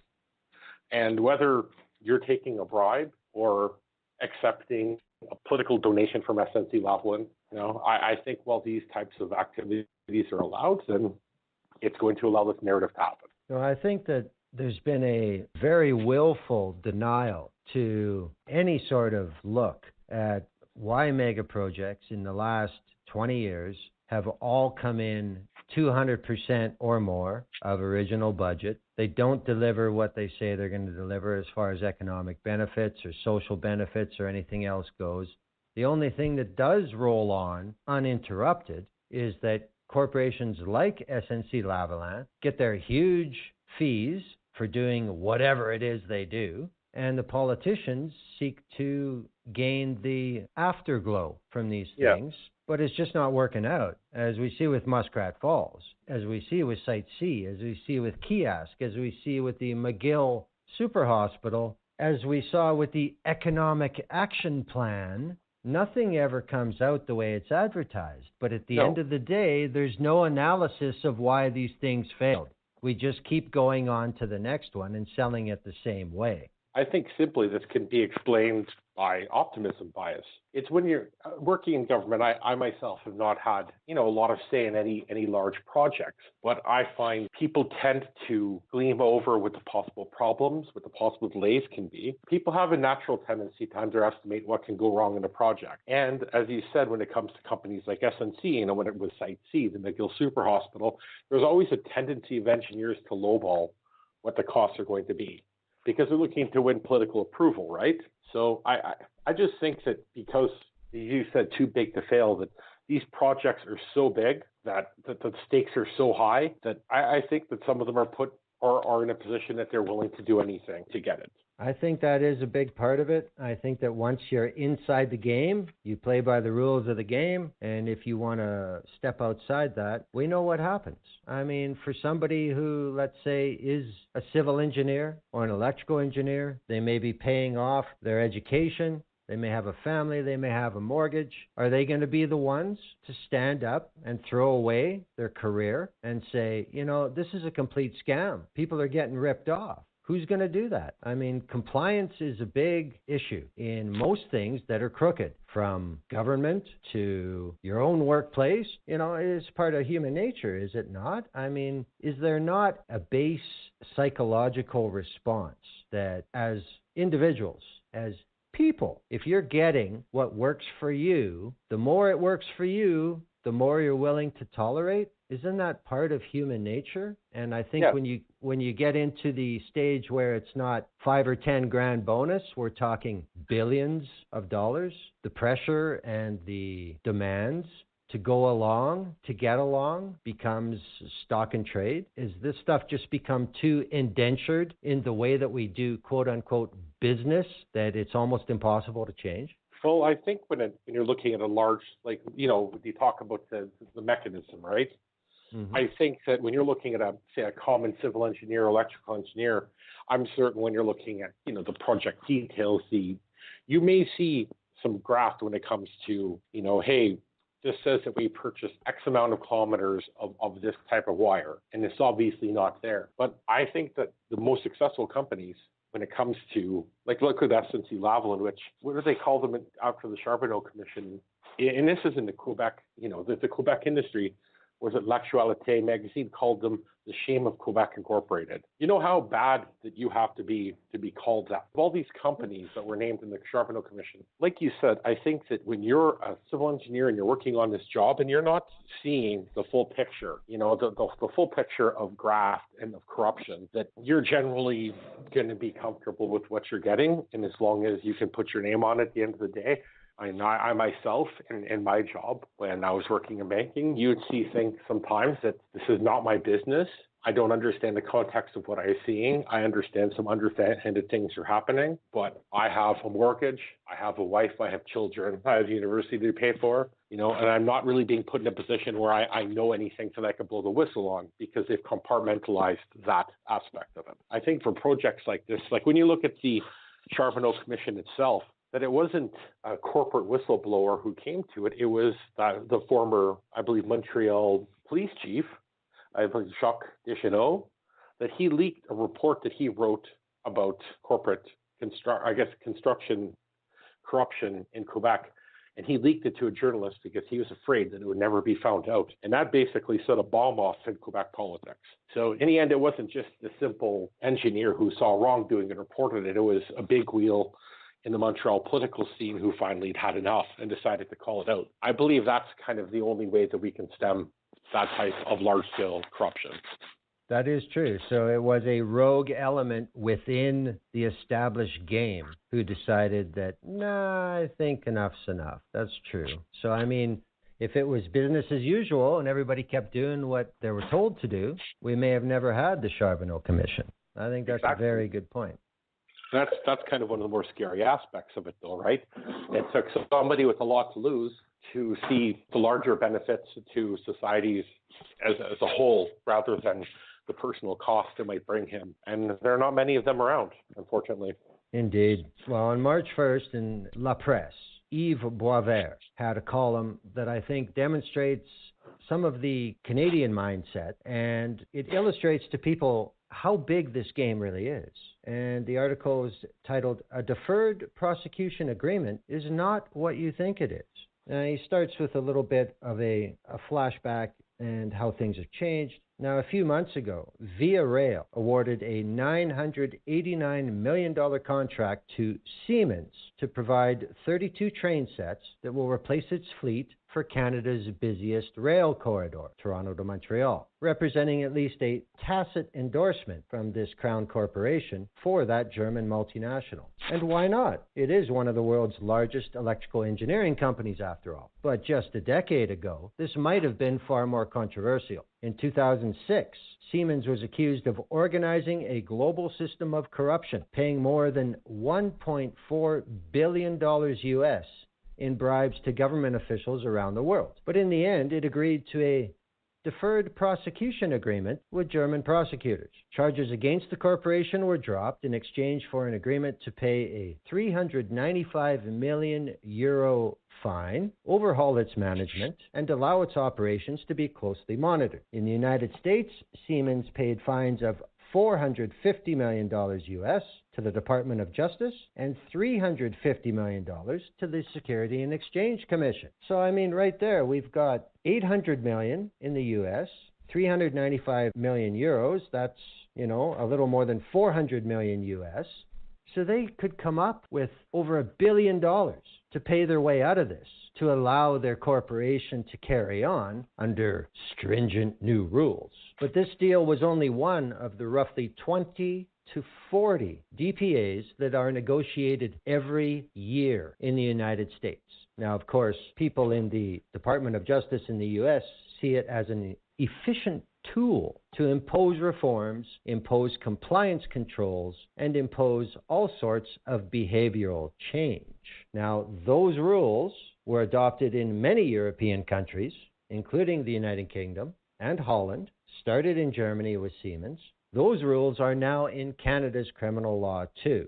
So obviously, the end result of the DPA with Siemens convinced Via Rail that, well, yeah, we can trust Siemens now. But globally, the outlook is they paid a steep price. They changed the way they do business. They are, to this day, still involved in the global infrastructure game. Who knows how many tens of thousands of jobs around the world that affects, and this is deemed to be a success by the powers that be. But when a Canadian company, such as SNC-Lavalin, tries to negotiate such an agreement, it's a whole new deal. Pundits are acting as if Justin Trudeau's government is operating like John A. Macdonald's during the Pacific scandal, which saw members of Parliament at that time accepting bribes directly from businesses hoping to build Canada's Canadian Pacific Railway. We don't know the exact legal reasons for the decision to pursue criminal charges for SNC-Lavalin instead of a DPA. We do know, however, that Ms. Wilson-Raybould felt pressed by the PMO to reverse that decision. Now, never mind that the law permits this, nor that we've only heard from 2 witnesses to this point, and this was put out on March 1st. Some commentators have already concluded that she was the victim of undue pressure, if not a grave assault against her constitutional independence. Andrew Scheer has even claimed that this represents a criminal attempt to obstruct justice. Mr. Boisvert says simply, it does not. A DPA is not a way to get a crooked company off the hook. It is a way to make sure it is rehabilitated, watched, and financially punished for what it did. And all of that must be judicially approved and monitored. Should one of the long list of conditions be not respected, then criminal prosecution would continue, since it is only deferred as long as the terms are complied with. Individuals involved in any scheme, too, are personally prosecuted in a criminal court. In other words, DPAs are not soft on corruption. They're ways to ensure a company has cleaned up and pays the public. Now, the dominant narrative outside Quebec is that the Liberals are trying to save a corrupt Quebec company for partisan reasons. Granted, the fact that the Prime Minister is an MP for a Quebec riding is not a legal argument, but being from Montreal does give Mr. Trudeau a better sense of what SNC-Lavalin represents to this country, just as Stephen Harper did with the oil and gas industry. But more importantly, most of SNC-Lavalin's Canadian staff, which had nothing to do with the alleged misdeeds from its executives, actually work and live outside Quebec. Trying to use legal tools to protect strategic economic corporations from bankruptcy or foreign takeover, especially one that's woven into cities across the country, is not in itself unprincipled. So this explains something that we're not seeing from the mainstream corporate press. No. There is this overwhelming assumption that this is a get-out-of-jail-free card. And it's not. And No, it's not. you know, one of the more interesting aspects of the DPA, I was speaking with one of my friends who works for a fairly large corporate law firm. I went to work in politics. What she told me was, in the past, when, you know, representing a corporate interest, you know, like in a case that had implications for them, that prosecutors only had one of two options. And one is to either prosecute them regardless of what the consequences were, or to not prosecute because of the consequences. And she's always said that she thought the DPA agreement, or the DPA, was just another tool for them to use to kind of achieve, you know, restitution, like an accountability. So it's being perceived, though, as a monopoly get-out-of-jail-free card, when anyone who read that very excellent piece by Mr. Purveyors will understand that it's not what people think that it is. And, you know, I'm so glad that that article was printed. I don't believe it's getting the attention it deserves, though. Well, it's because it goes against the narrative that's being spread. Is there any better way to keep people interested than to make it look like the bad guy's being protected? Well, it's a convenient narrative, though. And one of the aspects of the story that, you know, as I was sitting there thinking about our conversation and some of the points we brought up beforehand, is that, you know, Stephen Harper made a very calculated move to protect oil and gas companies, you know, during the slowdown. And afterwards, right, with the economic action plan, you know, he was understanding the importance of that industry to, I mean, a large part of his political base. But if you read some of the articles and commentary, like Jen Gershon wrote in the claims about winding SNC-Lavalin down because their 9,000 skilled employees would find work elsewhere, that's, I think, something we know not to be the case, that the indirect employment that SNC provides, you know, the stability, the regional stability to the towns where the people who work for SNC live, you know, for the school district, for the tax base itself. That I think there's been some really cavalier takes and opinions about SNC in the media, and especially those pushing, you know, the scandal narrative that we're discussing in corporate media. I saw it for the first time as a West versus East thing. You know, look at Quebec when it comes to equalization to Alberta media. Well, now look at this big bad Quebec corporation that is, you know, look at what Justin Trudeau will do for them. Never mind, you know, the whole fact that if he threw in that we bought them a pipeline narrative kind of negates that. But I'm kind of seeing a whipping up of the Quebec boogeyman by a lot of people in corporate media right now. Well, that's an old, tried and trusted way to go, isn't it? Oh, it definitely is. It's not as overt in this case as it has been in the past. Although now that I look at it and notice that there seems to be a lot more of the Q word, the Quebec word in Western media, Western Canadian media. But like you said, you know, why, you know, the fact that the DPA in many cases is a fair and just way of dealing with a very complicated situation doesn't fit their scandal narrative. Well, we've tried to give a little bit of background on the history of SNC-Lavalin, the exclusive small club that they belong to. Before, when I said KBR Halliburton and Stratfor, et cetera, obviously Siemens is in that club as well. So, I mean, if you think about watching, say, advertisements on TV on a U.S. network, you see Siemens advertising, you see BASF, you see all these other global corporations. It starts to give you an idea of who's in that club. But, you know, as Mr. Boisvert said, DPAs are not something that are overly new or overly rare. As he said, 20 to 40 DPAs are put through in the United States every year. But yet in Canada, we're taking, perhaps it's our Canadian naivete, this is something that, oh my God, what is happening here? everybody's on the take, everybody's this, everybody's that. These deferred prosecution agreements in the 21st century have become part of the way that criminal and justice administrations deal with the large-scale problems that have grown over time and become a part of doing day-to-day business.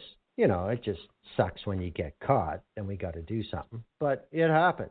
You know, like you said, this is a tool. This is a mid-range tool that has use. It's not destroy the company, disband it, or ignore it. It's an in-between point. But Errol Mendez is well known in the area of labor law, corporate law, and he had an article in iPolitics on February 28th called "Who Decides When the Red Line is Crossed?" in instances like SNC-Lavalin. And he said, after listening to the testimony of the Clerk of the Privy Council, Michael Wernick, and the riveting testimony of Jody Wilson-Raybould, Mr. Mendez has come to the conclusion that there are two fundamentally conflicting views of the legality of the several interactions between the former Minister of Justice and the clerk, the PMO, and the MP. This is due to starkly different views of what is permitted and not permitted in terms of providing any form of context, advocacy, or any form of pressure regarding the role of the minister regarding her powers over decisions of the Director of Public Prosecutions. This could well have resulted in everyone involved in this situation regarding what happened as either a constitutional infraction on prosecutorial independence, which is the Shawcross Convention, or a legitimate functioning of the machinery of government obeying the direction of the elected government. Now, the application of the relevant part of the Lord Shawcross statement on prosecutorial independence is crucial to seeing how each side could reach their different conclusions. Now, the Shawcross statement has been accepted in Canada as a constitutional convention that does accept that the task of the Attorney General in determining whether a prosecution is in the public interest can't always be made in isolation. However, the statement is clear that the Attorney General must, in the final analysis, control the process and determine the outcome and not be inappropriately pressured. Now, from everything we've heard so far, isn't that exactly what happened, in your view? I mean, you've looked into the Shawcross. I don't even know what to call it anymore. I call it the Shawcross doctrine. Okay. And I agree. It's pretty much as interconnected in Canadian politics. It's vitally important to how our government works, right? Because, or how we discussed earlier, you and I, that the Attorney General is in an odd position politically in Canada. They're a politician, but they're also Canada's top lawyer, and there has to be separation between the two of them. I agree fully with what Mr. Mendez says. I mean, an eminent scholar, and he knows a lot more about this stuff than I do. To me, and when this situation arose, my first instinct was to say, well, you know, according to the Shawcross doctrine, Jody Wilson-Raybould felt that undue pressure was applied to her. She had an obligation to resign because she can't break, I guess, cabinet privilege or cabinet secrecy, that the way she would alert the public to that was her resignation. So the fact that she stayed on through that position, you know, through the passing of Bill C-74, which made deferred prosecution agreements legal in Canada, and then shuffled into another position, caused me a little bit of confusion, because it said to me that ethically, while she thought that, you know, there was some pressure or the pressure is applied to her, that in the final analysis, she didn't feel that it crossed the Shawcross line. She felt that it stayed within particular convention. Reading, you know, through her testimony, it doesn't appear she saw that. So I think in this case that the system has to be changed, because the way that I assumed that it worked vis-a-vis Shawcross didn't work out in the end, according to what Jody Wilson-Raybould said. Her assertion seemed to be that it didn't cross the line into illegality. But according to Shawcross, that isn't good enough in this. That the moment she felt that undue pressure was applied, that she almost had an ethical obligation to resign. There are many people who disagree with me on that point, but in everything that I've read regarding Shawcross, including there was a quite excellent article by an Ontario Superior Court Justice. It's called "The Attorney General in the Prosecutorial Function in the 20th Century," written by Mark Rosenberg, who passed away in 2009. So basically, he said that Shawcross is the main defense, the last line of defense when it comes to cabinet confidentiality and kind of the dual roles that the Attorney General plays as a politician. So obviously in this case, Ms. Raybould Wilson, she states that it exceeded Shawcross standards, but she didn't feel the need to resign. So I think going forward, we have to take a look at separating the two roles. That's where I would stand on that. Well, that does make sense. In the Westminster system, how every member of cabinet is an elected member of parliament, how there's a responsibility to being part of government, and there's also a responsibility to the independence of the justice system. It is a unique position. There is no other position in the federal government like that. I agree with that. But when the clerk of the Privy Council, Michael Wernick, gave his testimony, there was a lot of immediate backlash that it was quote-unquote partisan, that it was quote-unquote skirting the real issue. But isn't that just because he didn't say what the people thirsting for blood wanted him to say? Isn't that the real reason that they're so upset with what Michael Wernick had to say? It's because he didn't advance this scandal down the road that those working to manufacture it wanted it to take? Did Michael Wernick perhaps make too much calm sense for this quote-unquote scandal to keep racing along the tracks? Definitely. And I think, watching Ms. Wilson-Raybould, I do apologize, and watching her testimony was just imagine that she had stated that, no pressure is applied, that she toed the party line, that the reaction of Canadian media, the fear by Canadian media, by conservative politicians, would have matched the fear faced by Michael Wernick. Not to mention the fact that Michael Wernick was brought into high levels of government by the Stephen Harper Conservatives, that he was made deputy minister under the Stephen Harper government and then brought into the Privy Council by Stephen Harper. Now, he wasn't given his current job by Stephen Harper, that was by Justin Trudeau, but he was brought into high government levels under the previous administration, who have always said that his ethics were above reproach, right? Mm-hmm. And now he's a partisan liberal hack and Justin. From everything I know about Michael Wernick, from what people I work with who've dealt with him, said that Michael Wernick is not the type of person who would ever toe a party line. He has his own set of ethics and his own set of the way things are done, and he is very steadfast in that. He is kind of legend in the civil service at this time, and I was shocked by how media treated him afterwards. I do agree with that. I have heard that as well, and that was the selling point from the Harper administration for Mr. Wernick. He is beyond reproach. He is someone who can't be influenced or corrupted. Yeah, I do find it rather comical that now, of course, that's all completely forgotten, and because he's not feeding the narrative that will result in quicker and larger amounts of revenue for everybody selling this, well, he's a partisan hack. I think that's completely ridiculous.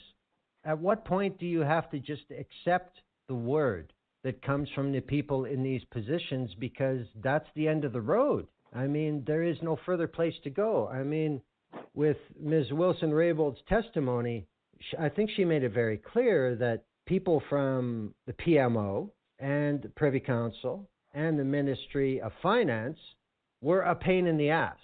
Like, I gave you my answer. Piss off. Quit bothering my staff. Quit taking up our time. Quit doing this. I'm not going to change my mind. But yet when asked if she felt it was illegal interference, she unequivocally said no. So if you just want to look at it on paper without all the circus around it, isn't that basically the end of the story? It should be, because my assertion has always been that this is a political issue and not a legal issue. And the media is going to, the corporate media in this case that is trying to sell the scandal, isn't going to see the end of the line. They're going to look for the nuances in what she said. They're going to look for the nuances in what he said. And they're not entertaining the fact that what Michael Wernick said and what Jody Wilson-Raybould said could be true to them. And could be true in this case. There's nothing illegal about being a pain in the ass, as you said. I would hope to think that in that case, and Mr. Mendez was quite clear in his article that she used this as a teachable moment for a lot of the people who are not lobbying, but having conversations with her regarding the DPA test in SNC-Lavalin. That she used it as a point to educate. And I would have to say that she seems like the type of person that if she felt that it was illegal or crossed that line, she would have been quite clear on that. I agree. I think that's a very big issue because, as we see, Andrew Scheer is saying that this is a willful obstruction of justice. But the point you just made, Jody Wilson-Raybould, in her role as Minister of Justice and Attorney General, stopped that from happening on more than one occasion in more than one meeting.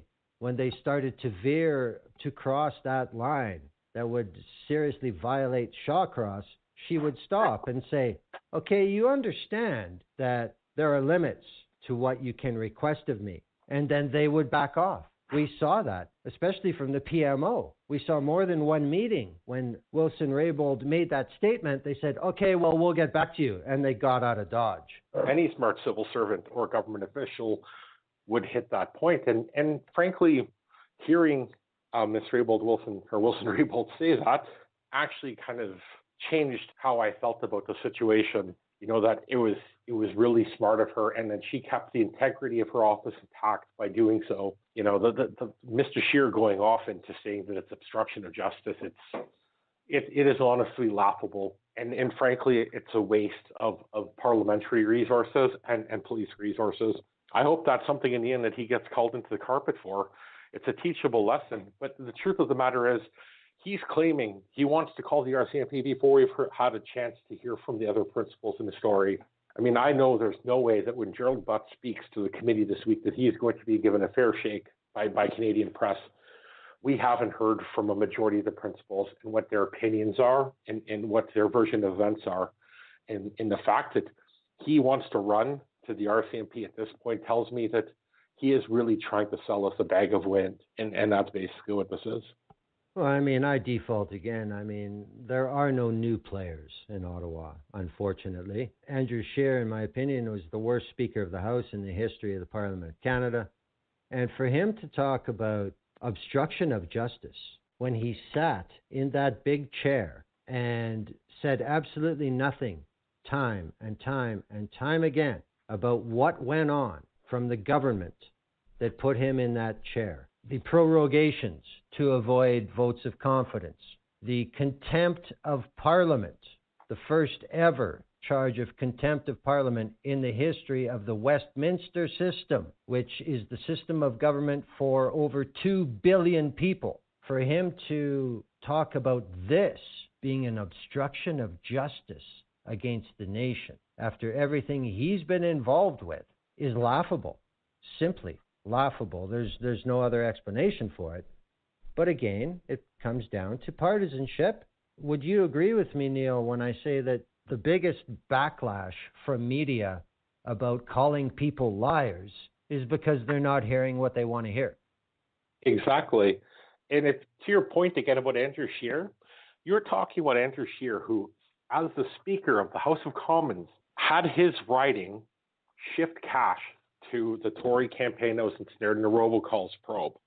He was implicated in a robocalls probe.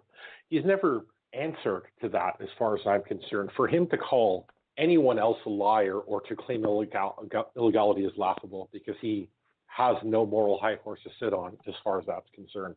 And the reason he gets airplay is because the media wants a story. Is it that simple? He's a doughy, dumb-looking, poster child for what the media is trying to sell us right now. What I want to turn to now is an article by Chantal Hébert in the Toronto Star. This is on March 1st. She had 4 important questions in the SNC-Lavalin affair. Number 1, a central assumption in Wilson-Raybould's testimony is that given the same facts, any ethical attorney general would have come to the same conclusion and refused to use his or her discretion to overturn the public prosecutor's decision to pursue a criminal trial against SNC-Lavalin. But is that really the case? To this day, her successor, David Lametti, along with the Prime Minister, has kept open the option of issuing a directive to spare the engineering firm the risk of a criminal conviction and a 10-year ban on bidding on federal contracts by offering it a DPA in lieu of a trial. There's a difference of opinion, at least as fundamental to the understanding of this saga, as each side's view of the pressures that attended Wilson-Raybould's refusal to take the route of a negotiated plea. Inasmuch as she did not or could not share her rationale for declining to redirect the course of the prosecution and for resisting all overtures to reconsider her decision, it's hard to come to an informed judgment as to whether her thinking on this file was as unassailable as she makes it out to be. One can doubt that it was and still find that the political lobbying she was subjected to was inappropriate. Even if no laws have been broken, there are definite red flags here that the process has to change. Do you agree with that? I would definitely agree with that. I would agree with what Ms. Bear is saying here, is that you can understand that nothing illegal happened without understanding. And the truth is, I don't think it would be appropriate for Ms. Wilson-Raybould to say what her thinking was in regards to SNC-Lavalin, so it doesn't poison the well for any future, possible prosecution that occurs. In my mind, it's not acceptable for an Attorney General or former Attorney General to discuss an ongoing legal matter. So I think we're not going to ever find out what her thinking was on this until years after the fact. But we can also think that maybe her thinking wasn't as unassailable as she makes it out to be, and still understand that the political lobbying was inappropriate but didn't cross certain lines. So I completely agree with her. Her next question is, the SNC-Lavalin file commanded an impressive amount of high-level political attention, but would an NDP or Conservative government have been any less responsive to the firm's lobbying? It is no accident that in their French language interviews, Conservative and New Democrat MPs from Quebec have been at pains to stress that their parties are not on a vendetta against SNC-Lavalin. With 9,000 Canadian jobs potentially on the line, any responsible federal government would have taken the time to carefully weigh the option of mitigating the possible damage to the firm's future following a criminal conviction. Now, that is not to say a Conservative or New Democrat government would have come to the same conclusion as Trudeau. But until allegations of political interference surfaced, and even as they had been appraised by SNC-Lavalin of its efforts to secure a remediation agreement, neither opposition party had shown any appetite for a fight with the Liberals over this issue. Now, I think that's a very good point. Again, it points to this event being used as a catalyst to create a scandal. Do you agree with that? I would definitely agree with that. And I think, going also on what she said, is that the scandal that any political party in government could find itself in the same situation. I don't believe that the NDP or Conservatives would have acted differently. And if they were in government when this story came to light, I believe they could also find themselves in the same situation Liberals find themselves in now. The third question is, with the official opposition calling for Trudeau's resignation, how fragile is the Prime Minister's leadership? For now, a caucus-induced resignation is not in the cards. Indeed, most observers believe Conservative leader Andrew Scheer overshot his target by calling for the Prime Minister to quit. There's a saying in French that all that is exaggerated ends up being insignificant. But would the facade of unity of the Liberal caucus sustain a prime ministerial bid to strong-arm Wilson-Raybould out of caucus? The former Attorney General still has allies within the caucus and the cabinet. Treasury Board President Jane Philpott, who praised Wilson-Raybould on Twitter when she resigned from cabinet earlier this month, is widely considered to be a supporter. Trudeau cannot afford to lose another leading female minister to this crisis.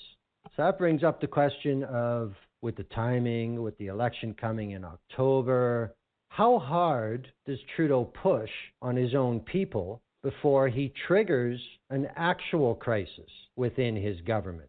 I think this is a very interesting question from Ms. Hébert. How far do they go before they risk serious backlash? because we have seen different members of caucus supporting Jody Wilson-Raybould publicly, and we've also seen members of caucus trashing her. But that has been mostly walked back in the last couple days. So it would seem to me that there's been a little bit of a direction from the PMO that let's not shit on Jody. It's not going to help us. Do you think that people like Lisa Raitt and Nathan Cullen are going to try and play this up as this inevitably fizzles out? Well, of course they're going to play it up. I mean, they're playing it up right now. Further back to Ms. Hebert's question, if I'm Justin Trudeau or I'm in the PMO, I'm not pushing her out of caucus at this point. I think she's already indicated that she plans on running for Liberals again in that riding, that she's going to seek renomination. And I think the Liberals should let her. I think that I've mused myself on Twitter over the last few days that, this could be, the possibility of opening up her crossing the floor or running for another party. But it doesn't seem to me that she's interested in that.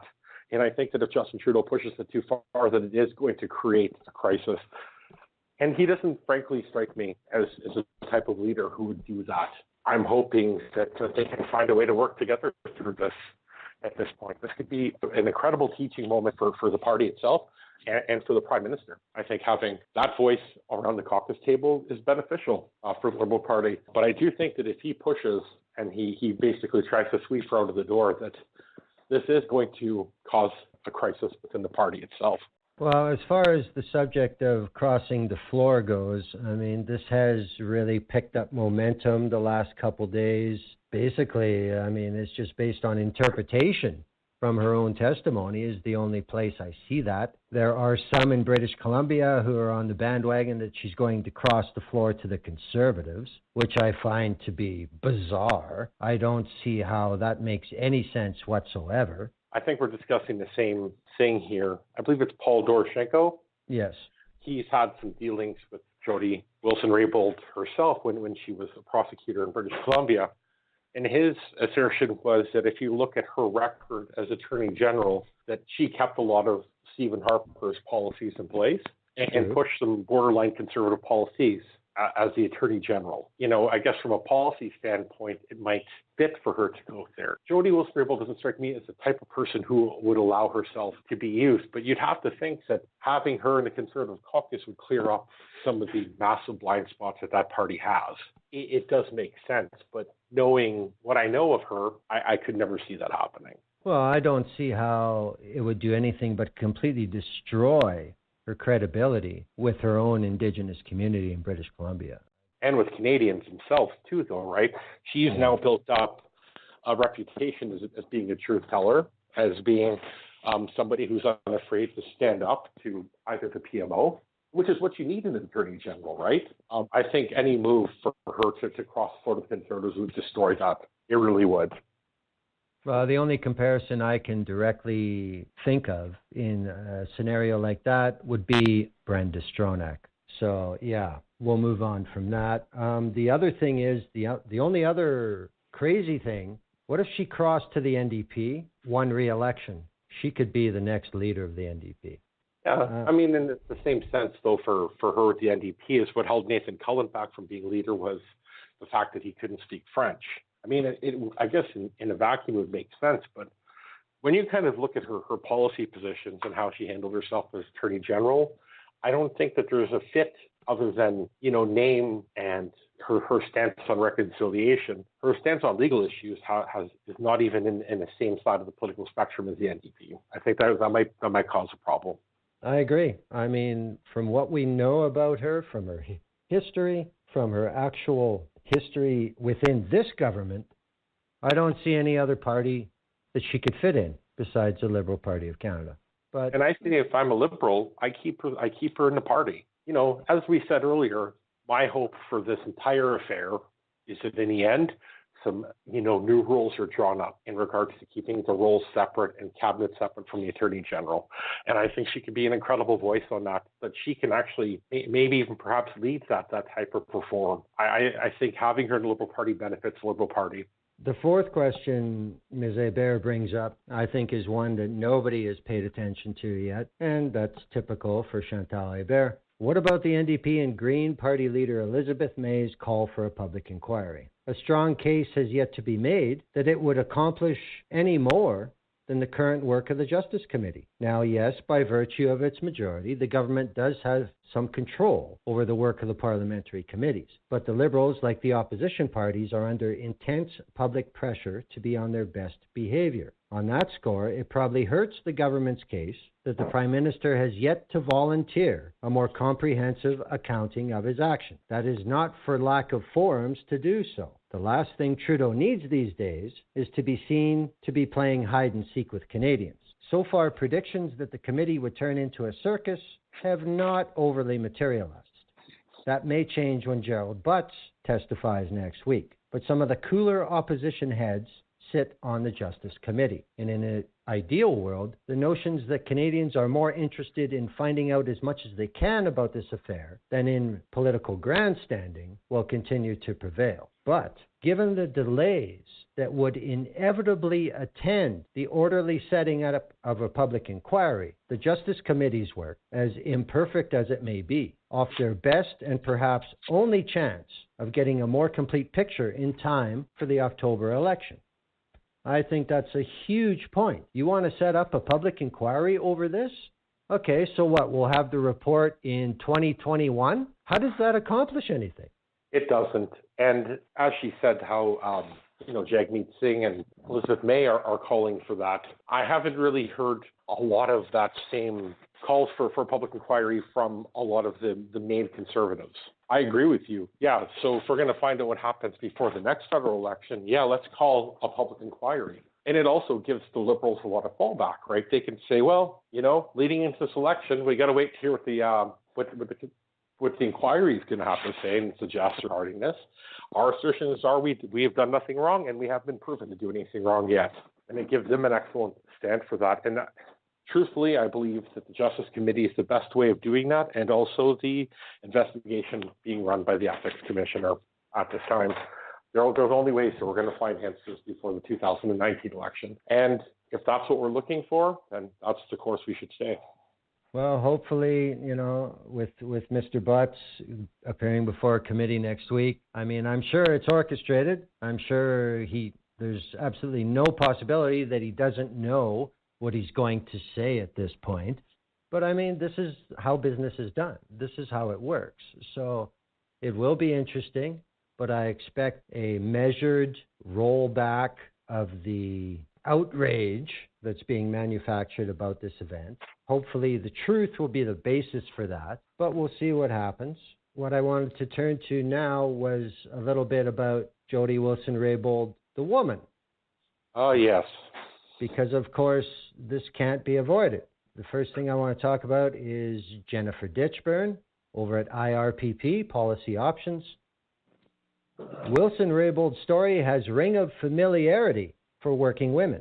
The lingering perception after this week's testimony is that even an accomplished woman like Jody Wilson-Raybould can't escape being undermined. Appointing a gender-balanced cabinet was a laudable gesture by the Liberals, and even more so that women were appointed to senior positions. It has the powerful effect of telling girls that being a justice minister or foreign minister is absolutely normal. It signals to corporations, academia, conference organizers, and management teams that coasting along without women at the table is no longer acceptable. So what is the message that is being transmitted when a senior cabinet minister, Jody Wilson-Raybould, is demoted for no reason obvious to the public? What do Canadians make of that senior cabinet minister having her judgment and decisions questioned over and over again? Well, let's start by assuming that Wilson-Raybould's gender was not a factor in how 8 men and 2 women interacted with her on the SNC-Lavalin file while she was Attorney General and Justice Minister. Let's say that this was a case of the kind of hard negotiations that typically go on behind the scenes in politics. She's no stranger to that cut and thrust. Some in cabinet were new to this world, but this former BC regional chief most certainly was not. The problem is that her story of the workplace is so darn relatable and familiar. Women know what it means to be undermined, condescended to, overlooked, and ignored in the workplace, no matter how much they've achieved. Now, she recounted how she was approached over and over again by the clerk of the Privy Council, members of the PMO, the Prime Minister himself, and the Finance Minister's office. Those who approached Wilson-Raybould offered to hire an eminent person to advise her on this matter. Jen Ditchburn's experience is that most people described as eminent in Ottawa are men. From her testimony, she said, to that request, I said, no, my mind had been made up and they needed to stop. Enough. But that didn't quite do the trick. In a meeting with the clerk weeks later, she was forced to underline again. I am confident in where I am on my views on SNC and the DPA, and they have not changed. This is a constitutional principle of prosecutorial independence. No matter how many times she said she had made a decision, she had done her homework, it wasn't enough. And then suddenly she was demoted to the Minister of Veteran Affairs. Wow. Yeah. Well, it is. It's a timeline from a different perspective that's not out there everywhere. Well, I was reading this, and it's an excellent article. I think Jennifer Ditchburn, who I've had a few dealings with in Ottawa, is excellent. But there's something that she's missing out on, and I'm not sure whether it's on purpose or not. But do you not believe that Bill Morneau is finance minister or Catherine McKenna is environment minister when they're looking to put policies in place? Let's even take a look at the carbon tax, right? The role of the carbon tax between the two departments. Do you not think that they were not lobbied or aggressively lobbied in those cases? I think regardless of your female or male cabinet minister, when decisions are being made and policies are being made, there is going to be pressure. And not having been there, not being a woman, I can't completely discount that. But I'm going to have to take the Trudeau government at their word that didn't play a role in it. And I don't think that this is a glass ceiling situation. I think there's pressure that any cabinet minister and any government is going to face. Not to go off on a tangent here, but that's how I kind of viewed that when I was reading it. Now, Ms. Ditchburn comes at it from a different perspective. She's much more in the know. She likely has sources close to Jody Wilson-Raybould regarding this, but I'm not going to boil it down to that type of argument. I think that's a very good point, but I return to her article. I have strained to recall another occasion in the last 2 decades where a male cabinet minister was handed such a major demotion without there being a reason that everyone was clear on, such as leaving sensitive documents at the home of a girlfriend with prior biker ties, Maxime Bernier, and on the other hand, she can easily recall smart women being demoted. Rona Ambrose in 2007 after being forced to sell a flaming pile of garbage climate policy. You know, I understand where she's coming from. Is what she's highlighting here, is it not so much that Jody Wilson-Raybould was wronged because she's a woman? Is what she's trying to get across here the bigger issue? That there is a certain assumption, a certain default that women in senior roles can be pushed harder than men can be pushed? Are the rules different? Are the limits different? There is a question here. Let's say if somebody like Irwin Cotler was the current Attorney General when this was happening. The question is, would it have went as far? Would they have come back and asked the same question as many times as they did? I'm certain they would have in this case. And I don't think that it needs to lead to the same result in the end. I'm certain that this would have been as aggressively discussed in cabinet and otherwise, regardless of who was Attorney General. I don't think that they thought they could push Jody Wilson-Raybould because everything that we've ever heard about her leading into this, and even in her previous roles in regards to being a prosecutor and to negotiating treaties, they would have known they're dealing with someone, a formidable intelligence. Now, in regards to would the results been different if it were Irwin Cotler? I would have to know what exactly they thought of his job performance as opposed to her job performance. I'm not trying to mansplain here because this is a conversation that I might not be entirely qualified to have. I see the perspective that Ms. Ditchburn's coming at in this, but to me, her being shuffled out we have to find out what the other factors were, whether it's a job performance issue or not. Until we know those, I can't really agree with Ms. Ditchburn 100%. I think that's a fair assessment, definitely. Now, something else that was put out regarding the character, the makeup of Jody Wilson-Raybould. Judith Sayers, a former guest on The View Up Here. Excellent guest, by the way. Yes, Judith Sayers, known as Kekinasux in her native language, is from the Hupachasat First Nation in Port Alberni, BC. She's an adjunct professor at the University of Victoria in Business and Environmental Studies. She quoted the last line of Ms. Wilson-Raybould's statement. "I come from a long line of matriarchs, and I am a truth teller in accordance with the laws and traditions of our big house. This is who I am, and this is who I will always be. Galakasla." Her matriarchs and knowledge keepers taught her the laws and traditions of the big house, and she has lived her life in accordance with those laws. Wilson-Raybould is an Indigenous woman with responsibilities within her nation, who follows the laws and protocols of her nation. They have shaped who she is and define her responsibilities and how she makes her decisions. Like all Indigenous people, she has had to participate in colonial laws and governance of the country around her. As the Minister of Justice and Attorney General, it was even more challenging, as she was to follow and uphold the colonial laws that have failed Indigenous peoples. Indigenous laws differ from Canadian law because they are about how we live our lives. It is about our respect and responsibilities for our Mother Earth, the waters that run through her, for all living things that grow from her, for the winged ones, for the four-legged, and for the sea creatures. It is about our spirituality and seeking our strength in centuries-old practices in power places. Our laws govern our behavior by teaching us how to be a good person, to be in good relations with creation and other beings. Those laws teach us not only to be a good person with integrity, but also to be a good leader who upholds those laws and protocols, the ones that are in our feasts or big houses. In the case of Jody Wilson-Raybould, her law for her role was to be a truth teller. That is being a good person with integrity. Colonial law is ultimately predicated on dispossession of Indigenous people, force and violence. It regulates people by punishment of law if you break it, and it also is an instrument of colonization and legitimization of that colonization. Whereas Indigenous law teaches us to be good people and serve the people. Now, Ms. Sayers says, when I think of all the laws of Canada, do I find these foundations of Indigenous laws embedded in them? I think not. As an Indigenous woman leader, you live your laws and protocols every day. It is who you are, and you try to navigate the non-Indigenous world by never violating your own Indigenous laws. It is like living in two worlds.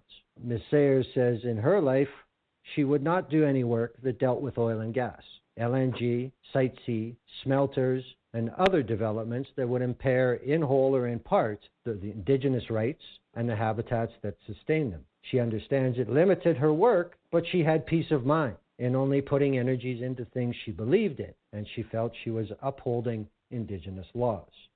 She says, I have been asked to run in provincial and federal elections on several occasions, or to put my name forward to be a judge. I could never say yes to those things. It is entirely her personal choice, as she wants to put her time and energies into things related to Indigenous peoples and promoting their rights and way of life. Other people like Jody feel they could do more from the inside of government. These examples of choices made in my life may not be anything in comparison to what Jody Wilson-Raybould went through to come out with her truth, but they were based on Indigenous laws, and it was how Judith navigated a world with much different values than Indigenous ones. Now she asks, how have her Indigenous laws and traditions and her role as a truth teller helped her to navigate the role she chose to participate in by running in a foreign government and holding high office? Her truth let her take on the Prime Minister because she believed in her actions and would not be shaken. She would not let officials sway her because someone in a high position asked her to. She knew her duties, and things like jobs, elections, and a powerful corporation would not change her mind. So this is another issue, and I thank Chief Sayers for bringing this up. Of course, this was in the Tyee. Do you think at the end of the day, the Trudeau government took a much bigger risk with putting Jody Wilson-Raybould in that role than they were counting on? Did they assume that she would have a little bit more of a settler in her, that she would play ball? Was it her Indigenous person that brought this entire quote-unquote scandal to the forefront? Is it because they ran into somebody that couldn't be corrupted? I would like to think going into that position, they understood exactly who they're making Attorney General and who Jody Wilson-Raybould was as a person. I mean, she wasn't an unknown quantity when she became a cabinet minister and became Attorney General. I mean, myself, having known what I knew about her when she became Attorney General, my initial thought was there are a lot of top things to be done right now, a lot of changes that have to occur. She seems like the right person to do the job. If they went in thinking anything other than that, shame on them, frankly. I would have to think that the Trudeau government or, the decision makers, when they were setting up the cabinet, knew exactly who they were putting into that position and what type of person that she was. Maybe they didn't understand, because a lot of people that I'm aware of who've dealt with her stated that she's very steadfast. When she makes a decision, she can be somewhat inflexible. Maybe that's an aspect of her personality they didn't quite understand at the time. Not that she was put into that role because of her background, because her background would have made her an excellent Attorney General. The qualifications, her past, her Indigenous identity. And just as an aside, that line that you stated at the beginning where she said, I come from a long line of matriarchs, as I was watching that statement, I have to say that I thought it was one of the best parts of her opening remarks. I found it to be incredibly emotive and showed me more about her in those 3 sentences than I have seen from anything before. I would say that it would have been a large disadvantage to the government if they didn't know what they were getting with Jody Wilson-Raybould when they put her in that role. I would have to agree with that. And I think whether it was on purpose or not, I think that the attention that this circus has generated, and with the amount of people that actually took the time to watch it live, I can't really remember too many times that this has happened in Canada. I mean, I can think back to when I was a kid and the Watergate hearings were on U.S. network. Like, that was just, wow. This is such a huge deal, and it was pulling back the curtain. This is an opportunity for it. Despite all the efforts from different camps to minimize the character of Jody Wilson-Raybould, to minimize the worth of Jody Wilson-Raybould, they did not accomplish that. I've seen it from hyper-partisan liberals to conservatives to misogynists to everywhere, people bitching and complaining about this woman. I just simply don't see it. I think that no matter what the future holds for Jody Wilson-Raybould, she can certainly hold her head up. I think it's really up to her about how long she remains in the colonial government framework. I think there were a lot of people that were hoping that this would be the end of her career, but I think it is absolutely the opposite at this point. No, it's made her into a star. And I don't mean that in any negative way. I mean that her future is what she wants, is what she's going to want it to be. And whether it's the colonial system or an Indigenous, she is going to be able to write her own future after this. Well, what I want to ask you about now is, we've heard the stories, especially referring to Shawcross. She should have resigned. She should have stepped down. Why did she stay? Well, I think you can also put that question into the same category as there are reports that she was offered Minister of Indigenous Affairs, and she refused. Why would she do that? Well, perhaps because she knows that the road that we're on with this quote-unquote reconciliation is not happening. It's a farce, as it's always been. And in that context, that would be the last place on earth that she would want to be, would it not? Exactly. And you have to think of this from the perspective, too, from if you're making the decision or ask her to go there, if you feel she's been reticent in regards to SNC-Lavalin, do you understand? I mean, it would put her in an impossible position, but I can imagine that it would have led to even more difficult conversations with her in the role of Minister of Indigenous Affairs. It really would have been, I don't know, I would think she'd be set up to fail in that, and not anything that that Justin Trudeau would have done to put her there. I agree with you. I think that this reconciliation process is broken as it stands now. Well, I mean, the only thing I think is from the Liberal Party side, that would be best case scenario, to have your Minister of Indigenous Affairs be Jody Wilson-Raybould. Because imagine how that would elevate the expectations. It would elevate the trust factor by default. But yet, for being at the cabinet table, she knows where the process is and how many problems there are and how dysfunctional it is. So, I mean, I just see that as a simple personal decision. What do I want that job for? I can never succeed. This effort to question Jody Wilson-Raybould's determination or work ethic or anything else to say, well, why wouldn't she take that job? It seems like what better job would there be for someone like her? No, she knows better. That's all. And, you know, people say along the lines of Shawcross, why didn't she step down? Because the thing that hasn't been mentioned that I think of is how many people in whatever job they have either a boss they can't stand, co-workers that are idiots, processes within their job that are dysfunctional, but they stay because there are other parts of what they're doing that fulfill them, that are what they want to do. Despite all those idiots on the fourth floor, we can still get this through and it will improve things. Isn't that why she did not abandon her post as Attorney General? She felt she was handling it. She warned everybody. They backed off before they crossed that line. So wasn't there a factor of I'll stay here and try and get things done that need to get done and screw these guys on SNC-Lavalin? Don't you think that had to be part of the mindset? But yet, again, corporate media doesn't want to talk about the realities. And I agree. And Pasca, a larger question here. If you take what she likely had to deal with in regards to SNC-Lavalin and put it with everything else that she has to do as Justice Minister and Attorney General, that may have been a fraction of a percentage of what she had to deal with.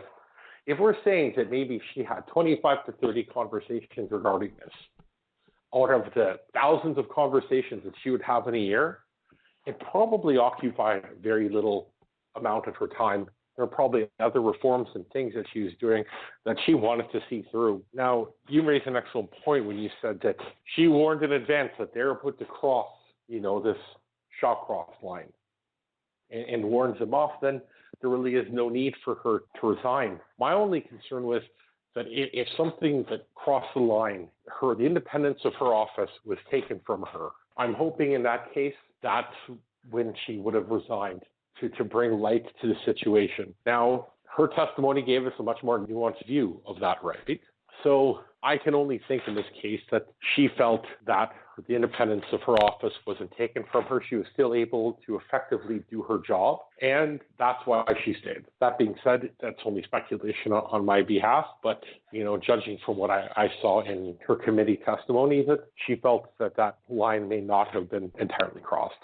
No, I agree with that because, from everything that we know about Jody Wilson-Raybould, with her time in the BC Crown Prosecutor's Office, her time with the UBCIC, leadership of her nation, she knows how to get things done. It's not like there's any question about the drive of the woman.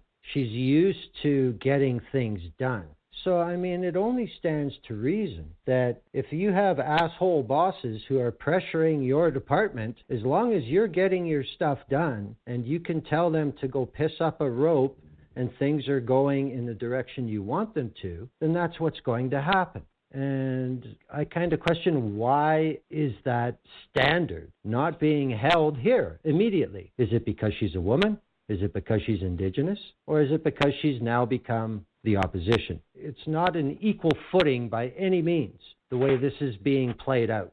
No, and I don't think there's any easy answers out there. I think that all of those factors can come into play, and I think until we're able to get the truth of what led to her resignation or what led to the shuffle itself, it isn't really one that we can answer. The infuriating thing is that it allows the vacuum to be filled by the narrative being sold by corporate media and by the opposition parties. There's been a fair amount of talk about Jody Wilson-Raybould, the Indigenous female leader, which is valid, but there's also been very little talk about her actual performance as Minister of Justice. I did a show before all this shitstorm broke, and I was not complimentary to the Minister of Justice about what she's accomplished. As this started to break, I maybe wondered, well, maybe I was a little overboard, but in hindsight, I don't think so. I think I was pretty close to looking at the bigger picture for the entire nation, for the governance, for the administration of justice. I don't think she's did an overly outstanding job. There have been much worse. Something to highlight that, Kyla Lee is a defense attorney who had a blog on HuffPo, and this is way back on February 20th. And she says, in the last 2 weeks, reports have emerged that Justin Trudeau or someone in the PMO may have attempted to influence the prosecution of the SNC-Lavalin case. The fallout has been well publicized and ultimately led to Jody Wilson-Raybould's resignation from the Trudeau cabinet. The resignation brought an outpouring of support for the former Justice Minister, who is now wisely viewed as demoted for not bowing to Trudeau's wishes. That outpouring of support concerns me, however, because Wilson-Raybould did a poor job as the Justice Minister. When she was appointed minister, she was given a mandate letter that included priorities such as medically assisted dying, reducing the use of solitary confinement, addressing the overrepresentation of Indigenous people in incarceration, and addressing gaps in services for the mentally ill and Indigenous people in the justice system. During her time in office, she failed to accomplish many of the things in this letter. Yes, Wilson-Raybould did champion a bill to create a process for medically assisted dying. However, that legislation is already the subject of challenges before the courts, in large part because it arguably doesn't address the concerns raised by the Supreme Court in the Carter case. This case found that the ban on physician-assisted death was unconstitutional. And yes, cannabis was legalized under Wilson-Raybould's auspices, or at least some cannabis was legalized for some people. Meanwhile, medical cannabis was now subject to taxes. Sentences increased for certain cannabis-related offenses, and access to legal cannabis became very difficult shortly after legalization. Along with cannabis legalization, Wilson-Raybould brought in legislation that eliminated charter protections for those accused of impaired driving offenses. This arguably puts vulnerable people at risk of further interactions with police. It had also been the subject of criticism for the manner in which it will disproportionately affect Indigenous and racialized people. Nothing in Wilson-Raybould's mandate letter suggested she overhaul the law in relation to alcohol-impaired driving. This appeared to be her own idea and has been widely panned by defense lawyers and scholars for its unconstitutionality. In enacting legislation to deal with cannabis impairment specifically, Bill C-46 created a new presumption that results of a drug recognition evaluation test are now proof of impairment. This will negatively impact those who perform poorly on the test due to medical or mental health ailments. Wilson-Raybould also established per se limits for impairment, meaning that people with certain blood THC concentrations will be guilty of impaired driving. This despite science connecting blood THC concentration to impairment, largely suggesting there is no connection. Bill C-51, which reverses the disclosure obligation in criminal trial to an accused person and exposes that person to cross-examination by the complainant. She attempts to remove all preliminary inquiries from serious criminal cases. And the statistics prove that while time-consuming and expensive, preliminary inquiries are used in something like 4% of all serious indictable offenses. There are a lot of things she did as Justice Minister that, as you said earlier, are right in line with what the Harper administration did. She was directed to end solitary confinement. It was struck down in the courts. But the Department of Justice, on her watch, filed an appeal and sought a stay of the order, permitting them to continue to use solitary confinement while the appeal was pending. And perhaps most importantly, and most red flag and questionable, Wilson-Raybould was supposed to oversee the creation and completion of an inquiry into missing and murdered Indigenous women and girls. The inquiry that has occurred has been the subject of numerous scandals, with the resignations of several prominent figures and timeline extensions well beyond the original 2-year deadline. This means the justice and closure for those families, as well as an action plan to prevent further harm to Indigenous women and girls, was significantly delayed under Wilson-Raybould's watch. There's a lot of reality, a lot of evidence, a lot of paper that says that Judy Wilson-Raybould was no outstanding, standard-bearing minister of justice. But yet, is this turning her into Joan of Arc thing all part of the circus? Is that all it is? I mean, if we want to look at Judy Wilson-Raybould as a justice minister, there's nothing really outstanding there. She didn't solve a lot of problems. As Miss Lee says, she was given a mandate letter. She had 3 years.